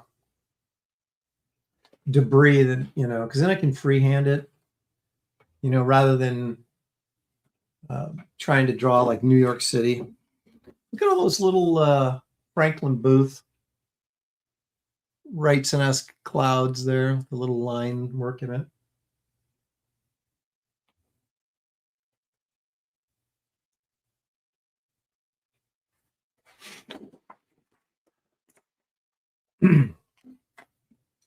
And I knew I had this, and so I was trying to impress. So I would so I tried to do this like Sentinel thing, this giant Sentinel, all these extra, curricular stuff on it, and give people like sort of weird cartoony faces so that, some of them so that they stood out a little bit more. You can see the lighting effect here on the Sentinels. It's firing, a lot of details, trying to, impress people. The layouts are interesting, I think. So you got this skull, this whole island that they lived to. I can't remember what it moved to. I can't remember what it was called, but where Professor X was trying to set up this sort of mutant utopia, but he's looking at all the death surrounding him, right, from what the Sentinels did to this place, and as he's thinking about rebuilding it. So I use the skull motif here for, because of the death that he's looking at. And it's pretty decent layouts. And I got a different inker here who did I thought, a pretty decent job, but the editor didn't like it, so we ended up parting ways. I wanted him to be chunkier, kind of like Danny Mickey, and I think he was a little too chunky, but it wasn't his natural style, so he was sort of emulating, trying to figure out exactly what I wanted, which is never fair to an inker. That's why I quit doing this. I just tell them to do whatever they do, and if I like it, I keep using it, and if I don't, I use somebody else. Because trying to get someone to do something... But they actually look pretty good. I like this page actually quite a bit. Now here's this weird chick, Callisto or whatever. She has all these tentacle arms, and I didn't know this, and she was barefoot. And I was told by Chris that, she's supposed to be barefoot and she's supposed to have these tentacle arms. I'm like, okay, that's weird. But apparently this is some sort of Japanese fetish stuff that I'm totally unaware of. And certainly I'm more aware of it now, but was completely unaware of it at the time. So I did not understand why he wanted this chick to have tentacle arms and bare feet all the time. It's just weird. But anyway, there you go.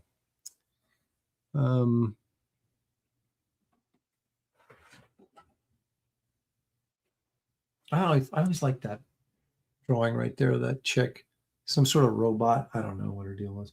And that's the Sugar Man right there. I think that was a Bocello character. So the Sugar Man's in here. We were supposed to get Sabretooth, and then they wouldn't let us have Sabretooth. So I ended up making him into the Sugar Man. I'm like, how is that even comparable? But there's the tentacle chick again. I always like that. That's the Dark Beast. Kind of like that shot from behind there. Now, this is interesting. Those of you guys who may or may not have read Iron Fist back in the day when Claremont was writing it and Byrne was drawing it, this is like Scimitar or something is this dude's name. And he was a villain in Iron Fist. And so Claremont wrote him back into this Excalibur book. So I had to go look up like Iron Fist reference. But it was kind of fun to kind of go draw a retro villain like that. Of course, we have some nice close-ups here.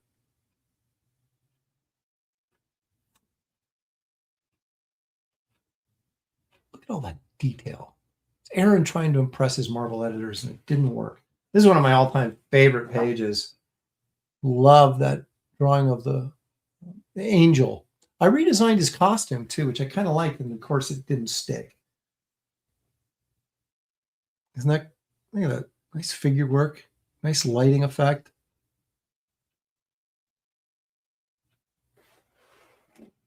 It's kind of fun. This is one of the pages I kept just because of this figure right here I really, really liked.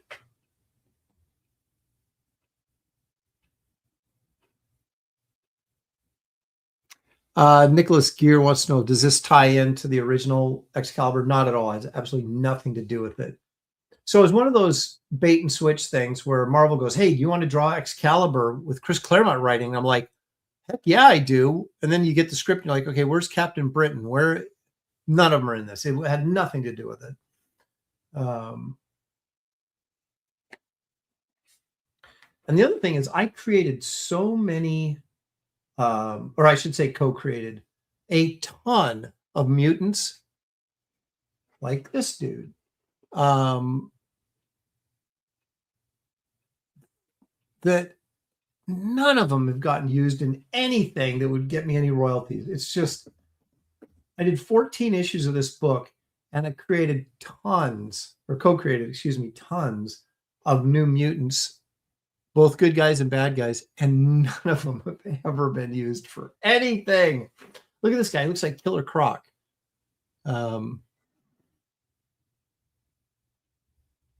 All these guys were created for this. I don't know who these dudes is. Can't remember. Like that chick. There was actually like 4 or 5 of them that I thought would actually had potential and just never got used. But that guy's very Killer Crocky there as he chomps this guy's head off. But again, I think pretty cool layouts and stuff. I was trying to impress.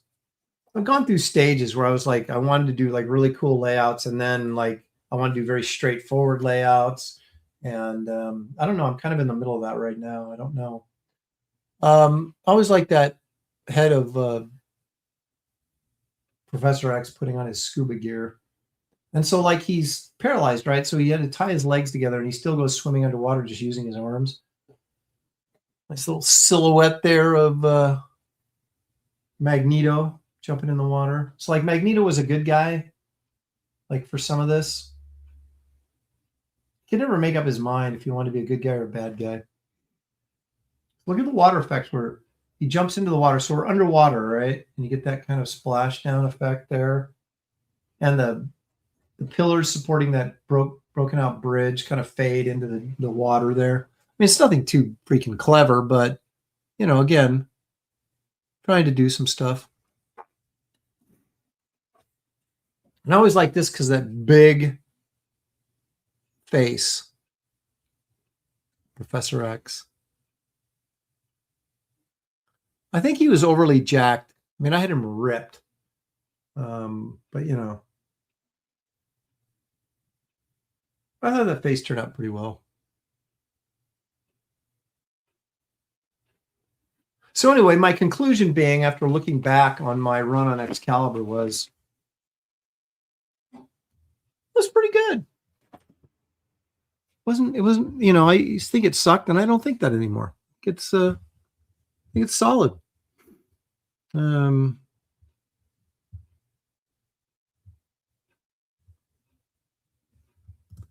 don't know what David's implying here.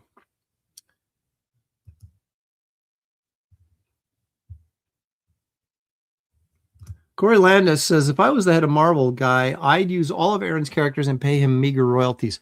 Well, I'll tell you what, meager royalties are better than no royalties.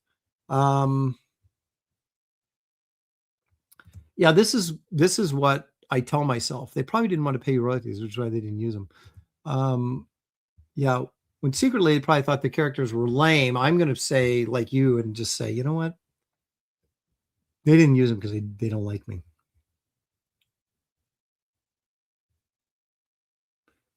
Yes, she was the goth chick, and I thought for sure she would get used because she had this great power where she could like conjure up ghosts and stuff.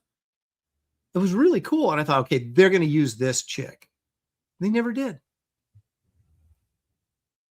She was really cool, and she was Asian, so you know I marked a box of diversity, and you would think that they would, because I don't know, they don't have a plethora of Asian characters other than Psylocke, right? So, yeah, I don't know. That's the one I thought this is. I remember, you know, him describing the character to me, then me kind of conceptualizing the whole thing and going, this is the one money character in this series, and nothing. Oh, is Jubilee Asian?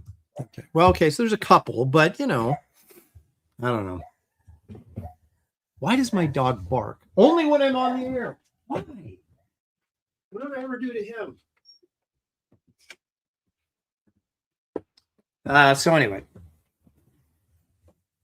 that, folks, is that's what's in my flat files this week. Gollum Wolf says, I just got my Wraith of God tracing email, or I just saw it now. You may have just got it. I printed out, I packaged all this morning after church, just boom, until the show. So I got a lot of stuff put together and shipping labels printed out. And so it's very possible. Yes, exactly. Now for the weekly dog barking segment. All right. Enough of this. Enough about me. Let's take a look at somebody who's really good.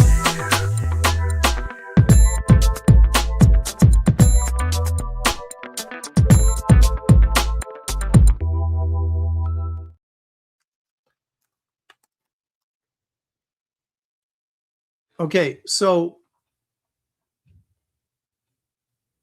they say one serving of Pocky sticks is 15 sticks. That's 150 calories. This is my second one, or my third one.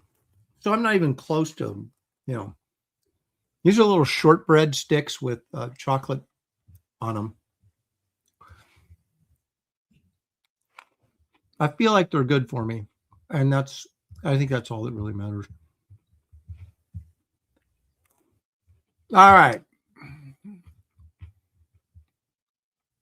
Is Jim Lee the most popular comic book artist of all time? I'm not saying he's the best, but is he the most popular? You could argue Same with McFarlane. Kirby, maybe, but I don't think so. I think it's Jim Lee or Tom McFarlane, the most popular comic artist of all time. Not again, I'm not saying better.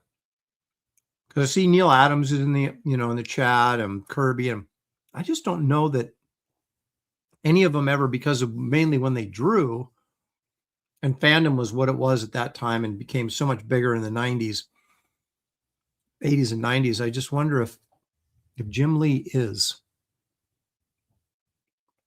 I mean, if you took all these guys in their prime, actually, it wouldn't have to be in their prime. Let's just say Jim Lee would be in his prime, of course. McFarlane would be in his prime. But you take Kirby, who's still alive, but still has the legend behind all of his work, right? And Neil Adams, who was still alive at that time, had all those four guys at a show. Who would have the biggest line?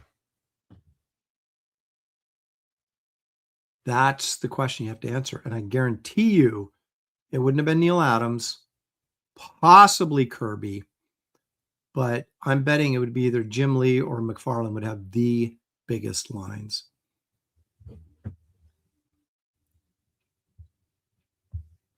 Anyway, that's not really what we're here to discuss, but I just thought I'd throw it out there. Now, these are some of my favorite Jim Lee covers. Doesn't mean they're his best. It means they're my favorite. So your mileage, of course, may vary. Let's take a look. This is not in any particular order, just throwing it out there. How about this one?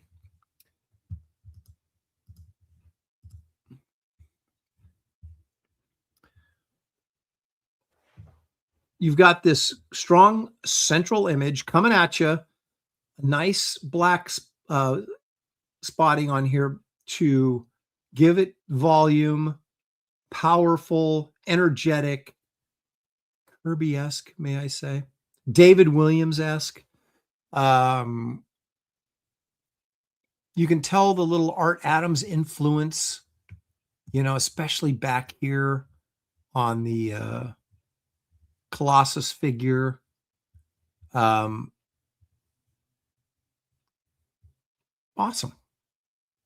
And David Williams will tell you if you ask him. Even if you don't ask him, he'll tell you.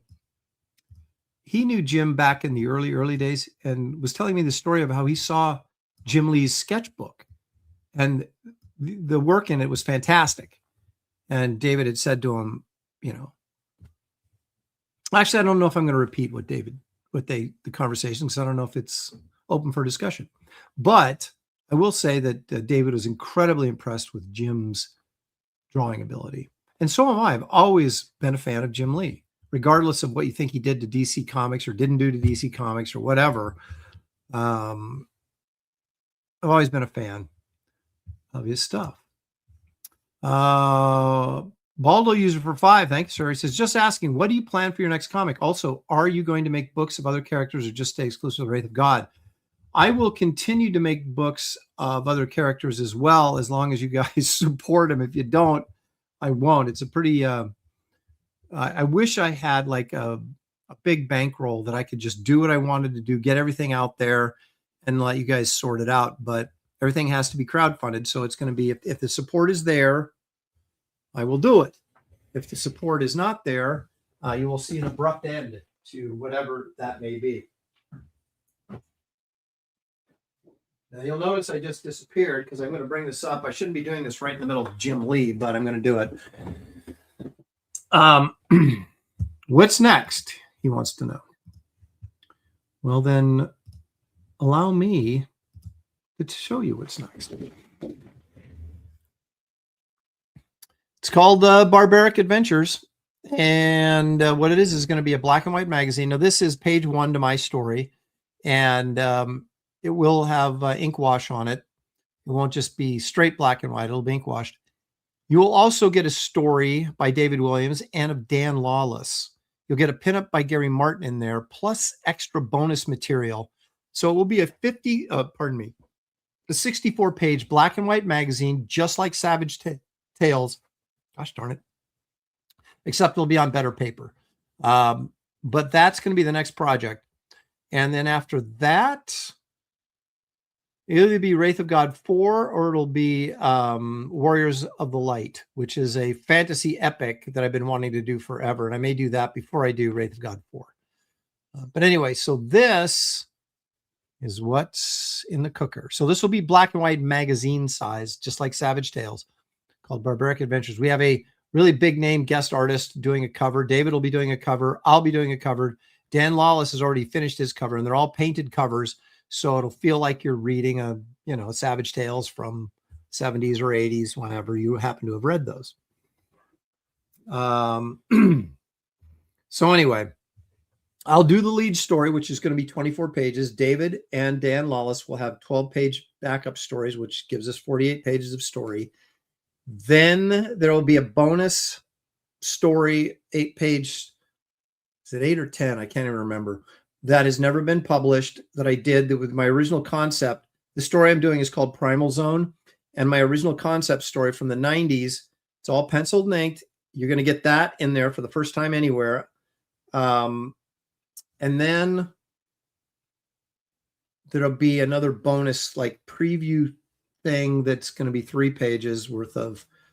So you end up with, and then there's be some other stuff in there as well. So you're going to get plenty of, story material in there. It'll be a jam-packed 64 pages, and it'll be really cool. It'll be just like Savage Tales. I mean, I'm really excited to do it. And because each of us are working on shorter stories, we should technically be able to get it out faster. And that's going to launch in February. So there you go.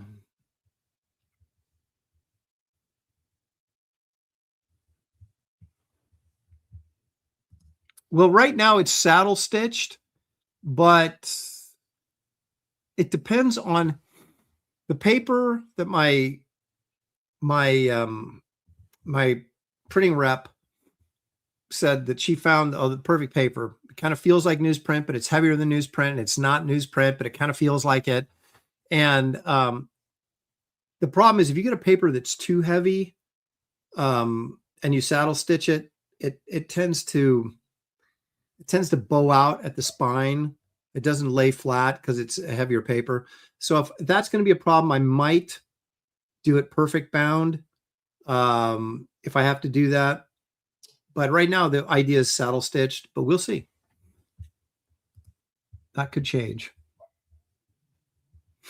But yeah, I'm a big fan of Barry Smith and the stuff they did in early Savage Tales and, John Buscema and things like that. And I know a lot of people like Paul Taylor must have color, and I get that. But every once in a while, I think it's nice to kind of do more of an artist's approach and just say, let's just relish the black and white art of comic art and what you can do with that. And so we're going to do that just this one time.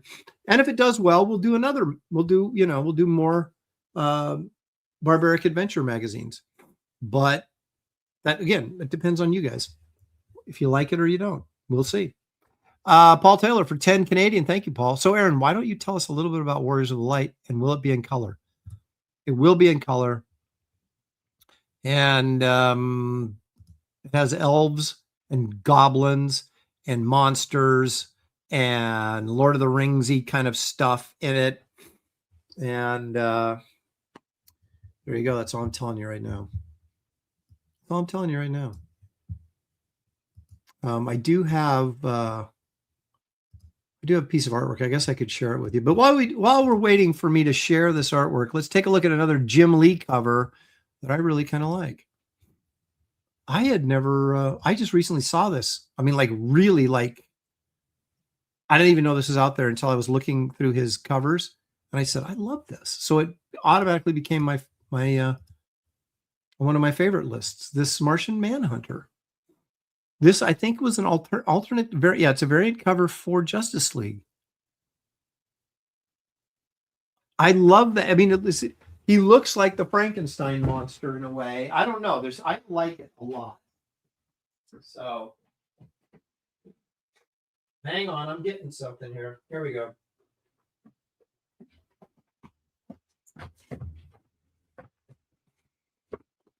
Again, huge centralized image. Something's going on. There's, he's lifting up this, maybe saving this kid, I guess, from the debris or whatever, and all these rocks falling down. So there's energy to it. Something's happening. Again, really nice black placement here to create volume.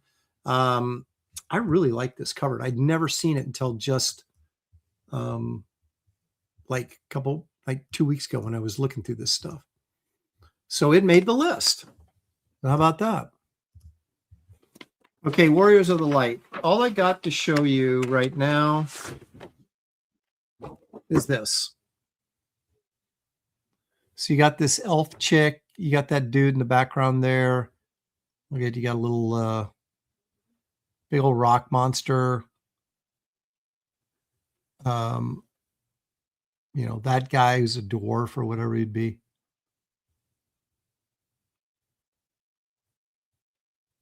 It's a really good story. I really like the story. I've been working on it it's been sitting around for literally years, and I've been able to kind of mess with it. And most of the stuff that I'm doing, oddly enough, was created in the 90s and has just been sitting around waiting for an opportunity. Even Wraith of God goes back that far to like 95 or 97 or something like that.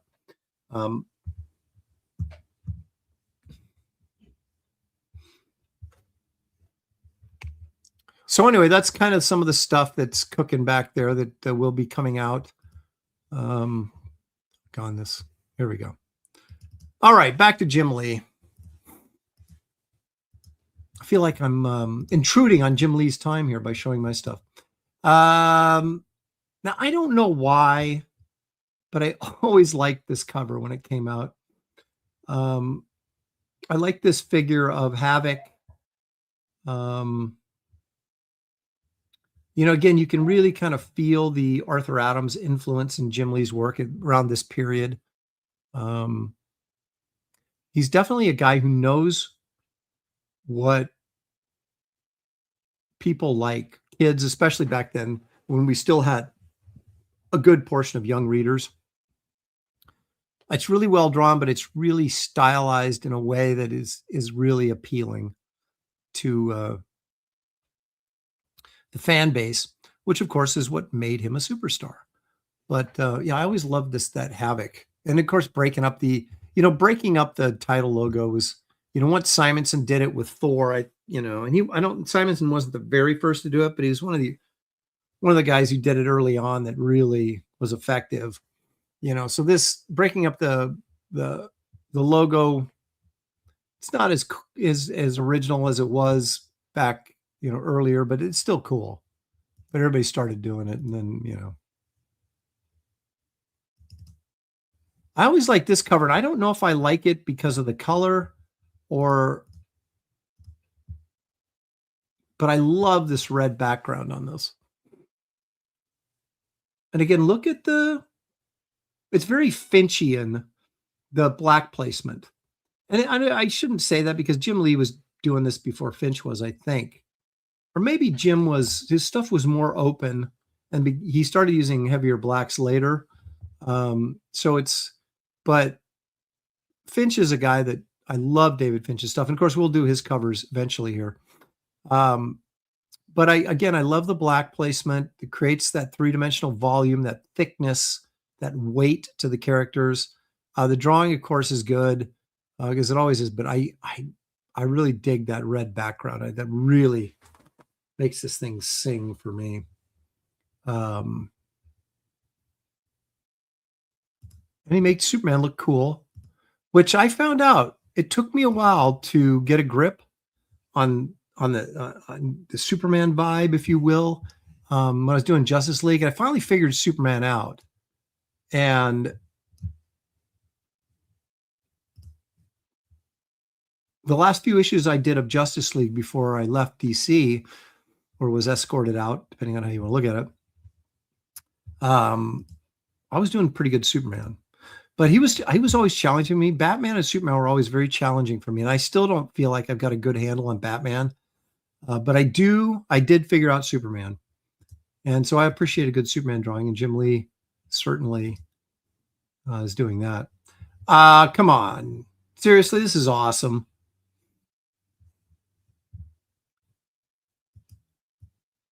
So this was Jim Lee's X-Men solo title just before he did the Image thing. And so he was really humming right here. And I just love the power, the energy, the detail. There's just everything is working on this cover. You know, you could say it's a powerful central image. There's action, but then the detail is in there is crazy too, with the line work and everything. These are the kind of books that people were just going freaking nuts over when they came out. And that's why Jim Lee is a very rich man.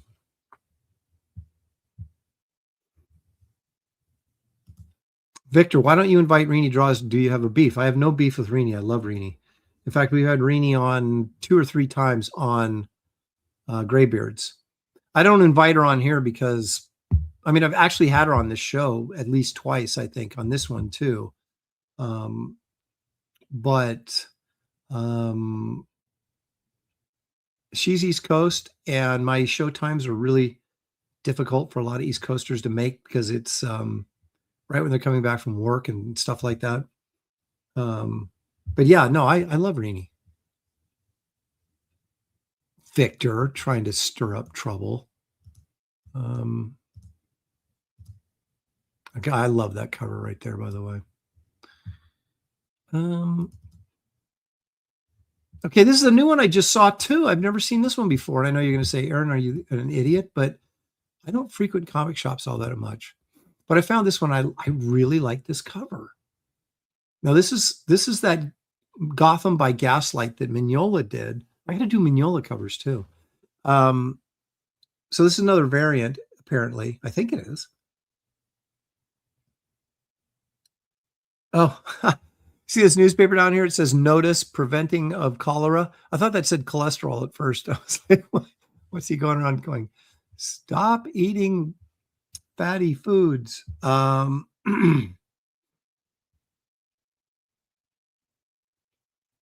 There's nothing like overly cool about this other than the fact that I like maybe the Batman costume. Again, I like the shading. I don't know. It just struck me. I really like it. And I like the kind of coloring going on here, the kind of monochromatic background, sort of old English sort of looking color going on here.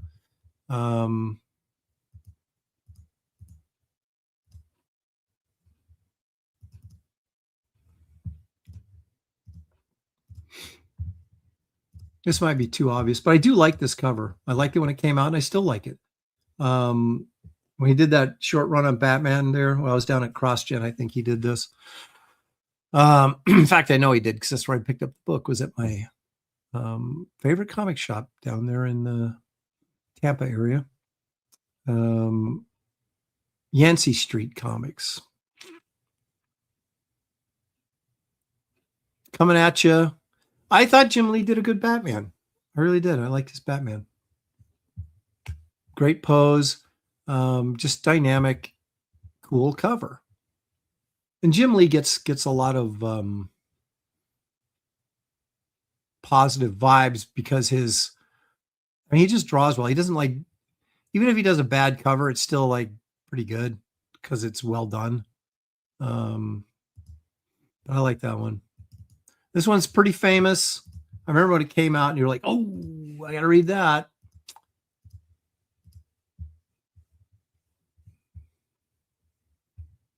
Yeah, Punisher War Journal. This is early on, but this is again, a simple design, but a really effective one with the lighting and everything.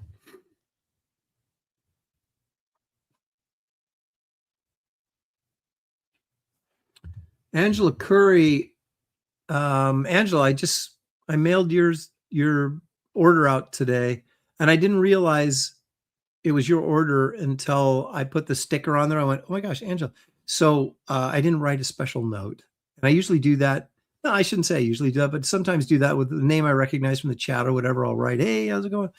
And I forgot to do that. So please, I'm saying it now. Thank you for your order, Angela. And of course, thank you all for your orders. Really appreciate it.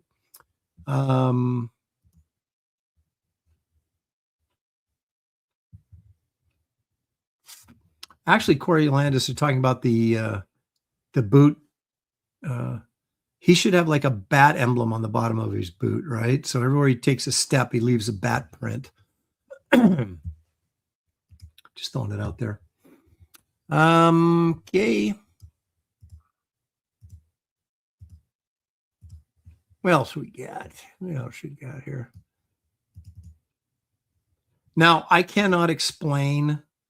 I mean, even objectively, I don't think this is one of his best covers, but I really like it. I don't know why. You know why I think it is? Because there's an Adam Hughes story in this comic. And Adam, as we all know, has not done a ton of interior stories. And there is one in here. And that's why I bought this. And so maybe, I mean, it's kind of a typical coming at you Jim Lee cover, but I do like this cover. And like I said, it may be because of my affection for Adam Hughes and that there's an Adam Hughes story in here.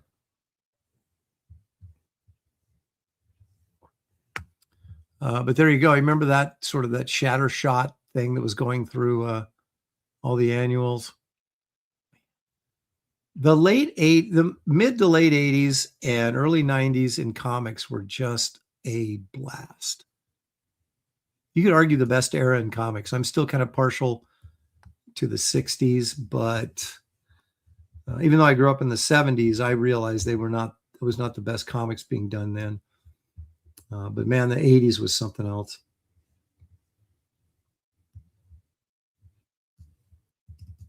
What do we got here? I did like this one too. It's very posy, very ornate, but I did like it. I like the vine back there.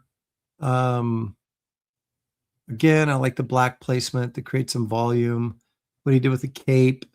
The cape is almost kind of McFarlane-esque, isn't it? These kind of jagged edges and stuff.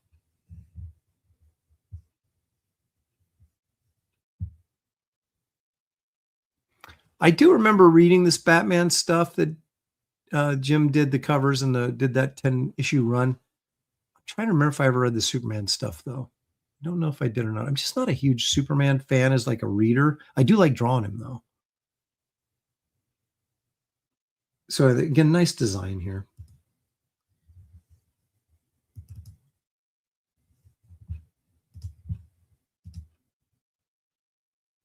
This is pretty classic, I think, too. Again, this is late 80s, early 90s, right around 1990, wasn't it? 91, maybe. But yeah, any big Wolverine was just like everywhere. And Ghost Rider was hot. So they had to put all these hot characters together all the time to get you to buy them.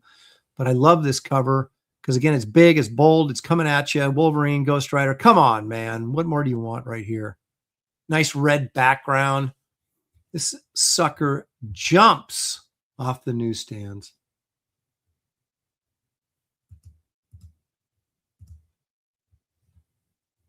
And then finally, probably, I'm not going to say it's his best cover, but it may be his most famous cover. Of course, that's up for debate. But remember when this came out, right? And you're like, oh, dude. And it has a great Captain America splash in it. But you had Cap, Wolverine, Black Widow together again for the first time. I remember when this book came out, man. This was 90 or wasn't 89, was it? 90 or 91? I just remember going, whoa. I was like, even as a young, struggling artist trying to break in, I was like, why can't I be this cool? And it's funny, you look at it and like the anatomy and stuff, the drawing isn't, I mean, he certainly got better. But even as a young artist, he was so good and stylistically had it going on. I mean, he hit the ground running and came out of the gates firing. And this is a great, great cover and a great issue. Love this issue.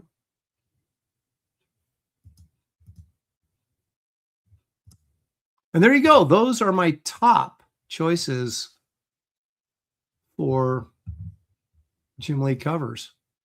And I know there's like a million others I could have picked, but you know, you got to draw the line somewhere.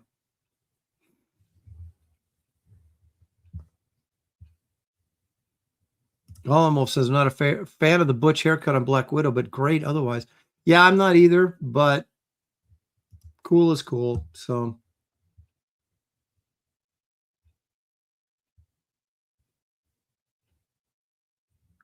all right. Well, you know, I know a lot of you guys are probably going, gee, Aaron, isn't it time you fed your mother dinner? We're getting close, but my mom would understand that you just can't end the show early. You've always got to go and do that.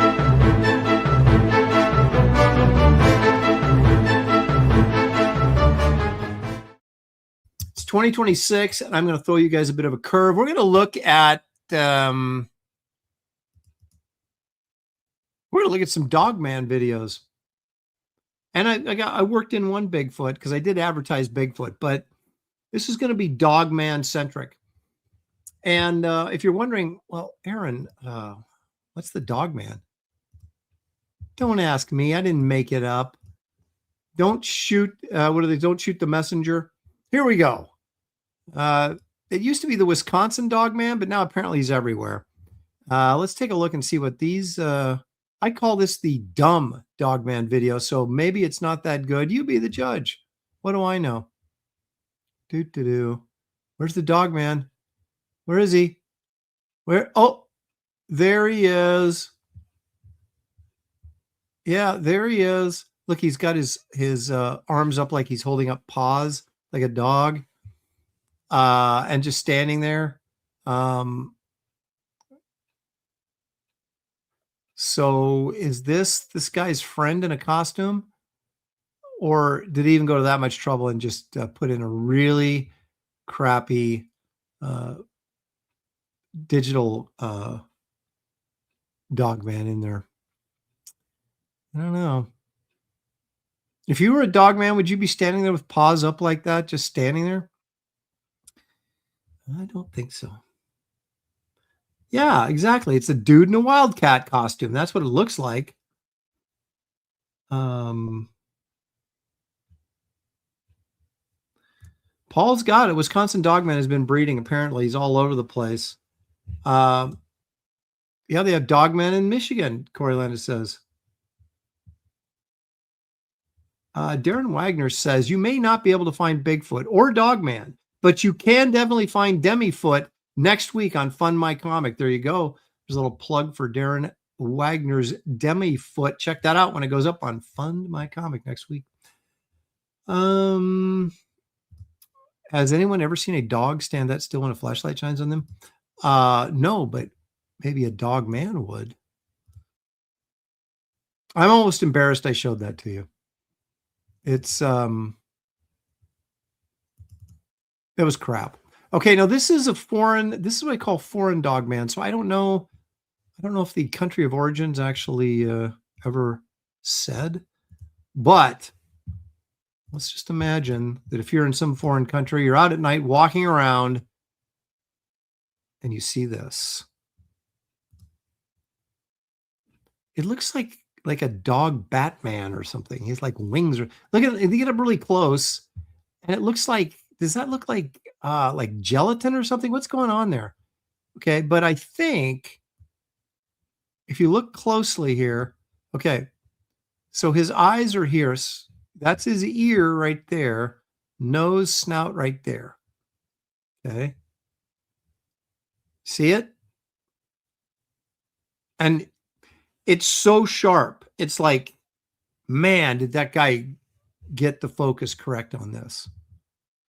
Oh, did you see the other ear? Right there. Right there. Pops out just as it turns its head. Let's watch this again. One ear, right there's the other ear.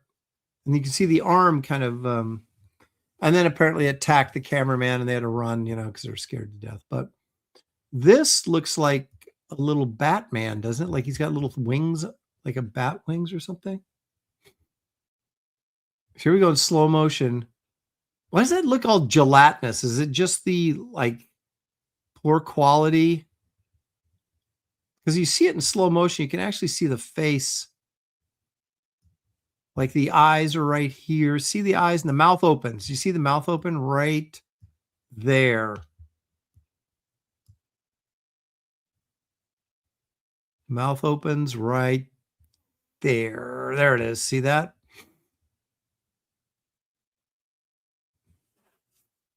So it's so bad that I can't tell if it's real or not. Meaning, is there actually something there in front of the camera? Is it all faked? Is it a dude in a costume? It's so bad that it's almost good because I can't really tell. I can see something.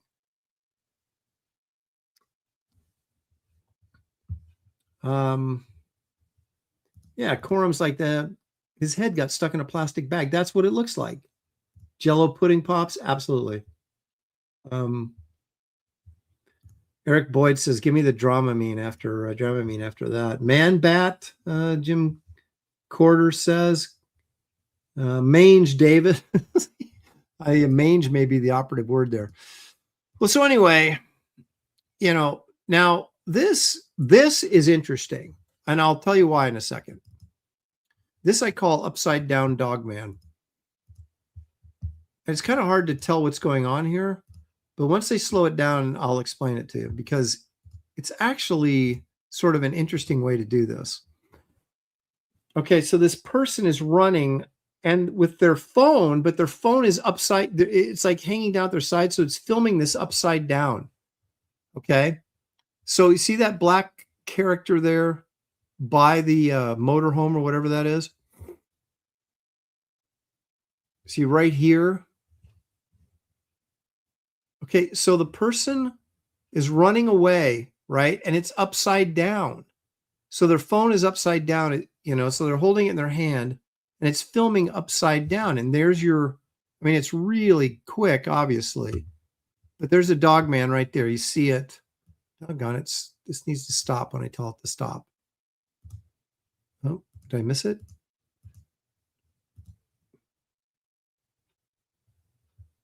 This could be anything, but just the idea that it's this person running away, there you can see it.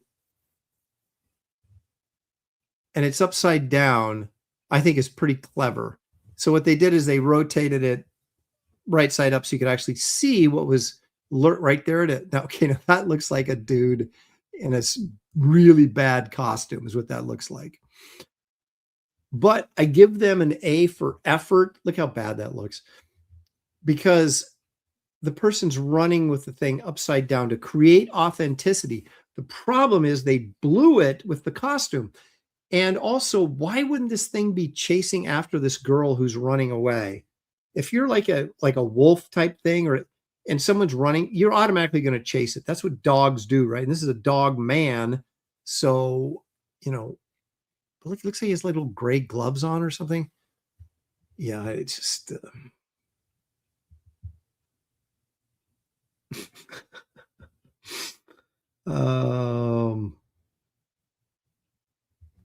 yeah, Jim agrees with me. And I really, original angle, bad costume. Are we ever going to see somebody put together the complete package in a video? We've seen a couple good ones. Okay, now this dog man attacks. So here we are at night. These guys are out. First of all, I don't believe anybody's out in the woods at night filming, because there could be bears, there could be anything out there. Okay, so, but here we go. Let's see what the dog man would. Okay, there's a guy looking.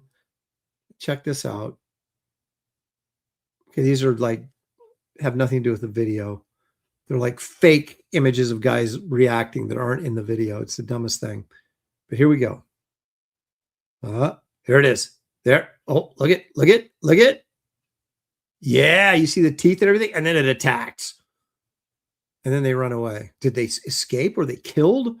They must have lived because we get the video. But I like this kind of Like you can tell, like you got a dog mouth. You can see the teeth and the eyes.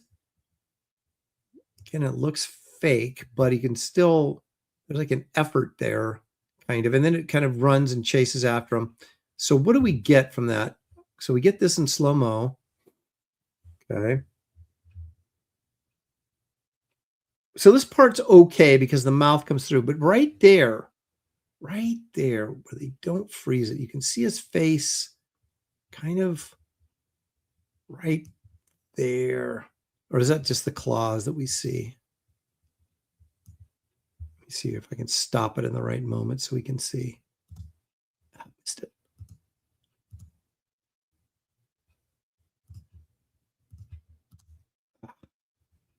This is quick flash of white there that I thought was its mouth, but maybe right there. What are we seeing right here? I guess that's its claws right there, right? Right there. Yeah, those are its claws. And you can kind of see the legs moving. So I don't know. There's some effort put into this. I still think it's high level chicanery, but I don't hate it. I don't hate it.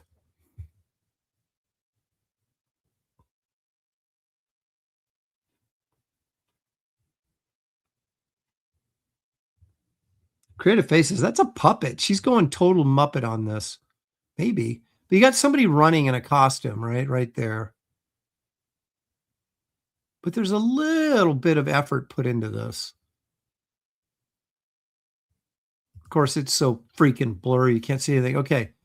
Now, finally, let's go with some bad Bigfoot because this show wouldn't be anything without at least one bad Bigfoot. So we've got some still photos. This may have been taken at Woodstock. I don't know. We got a couple of pictures here. This doesn't even look like the same thing.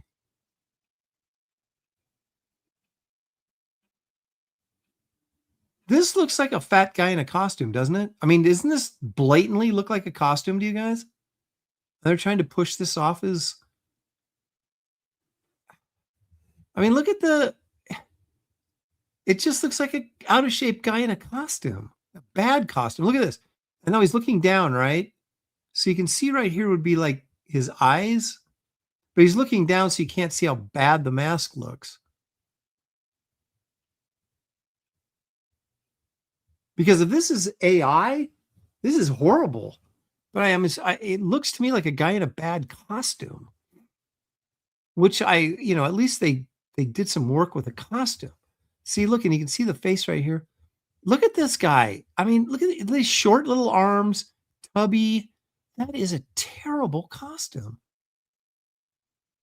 I mean, what is going on right there? Is that like the neck of the costume he's pulled over? Is the hood? What is that?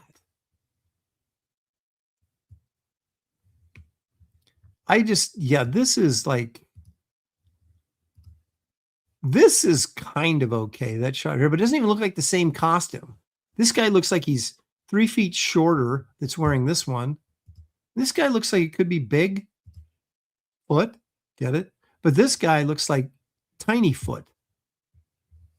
Like his wimpy younger brother or something.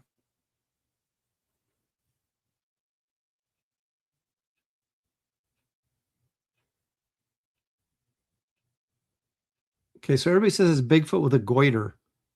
Maybe. I mean, I guess Bigfoot could get a goiter just like, the guy lives in the trailer park next to us, right? That is, I mean, look at the hunched over shoulders. It doesn't look like it has any sort of like form to it. Look at this. This is a horrible way to start out 2026. I apologize. The Dog Man, some of that was okay. I mean, this was supposed to be the year-end shows to kind of mock the horrible videos of 2025. And here we are starting 2026 with some of the crappiest videos I could find. So I apologize. I don't know what more I can say. I'm so sorry. We'll try better next week. Anyway, I want to make sure I got everybody's super chat here.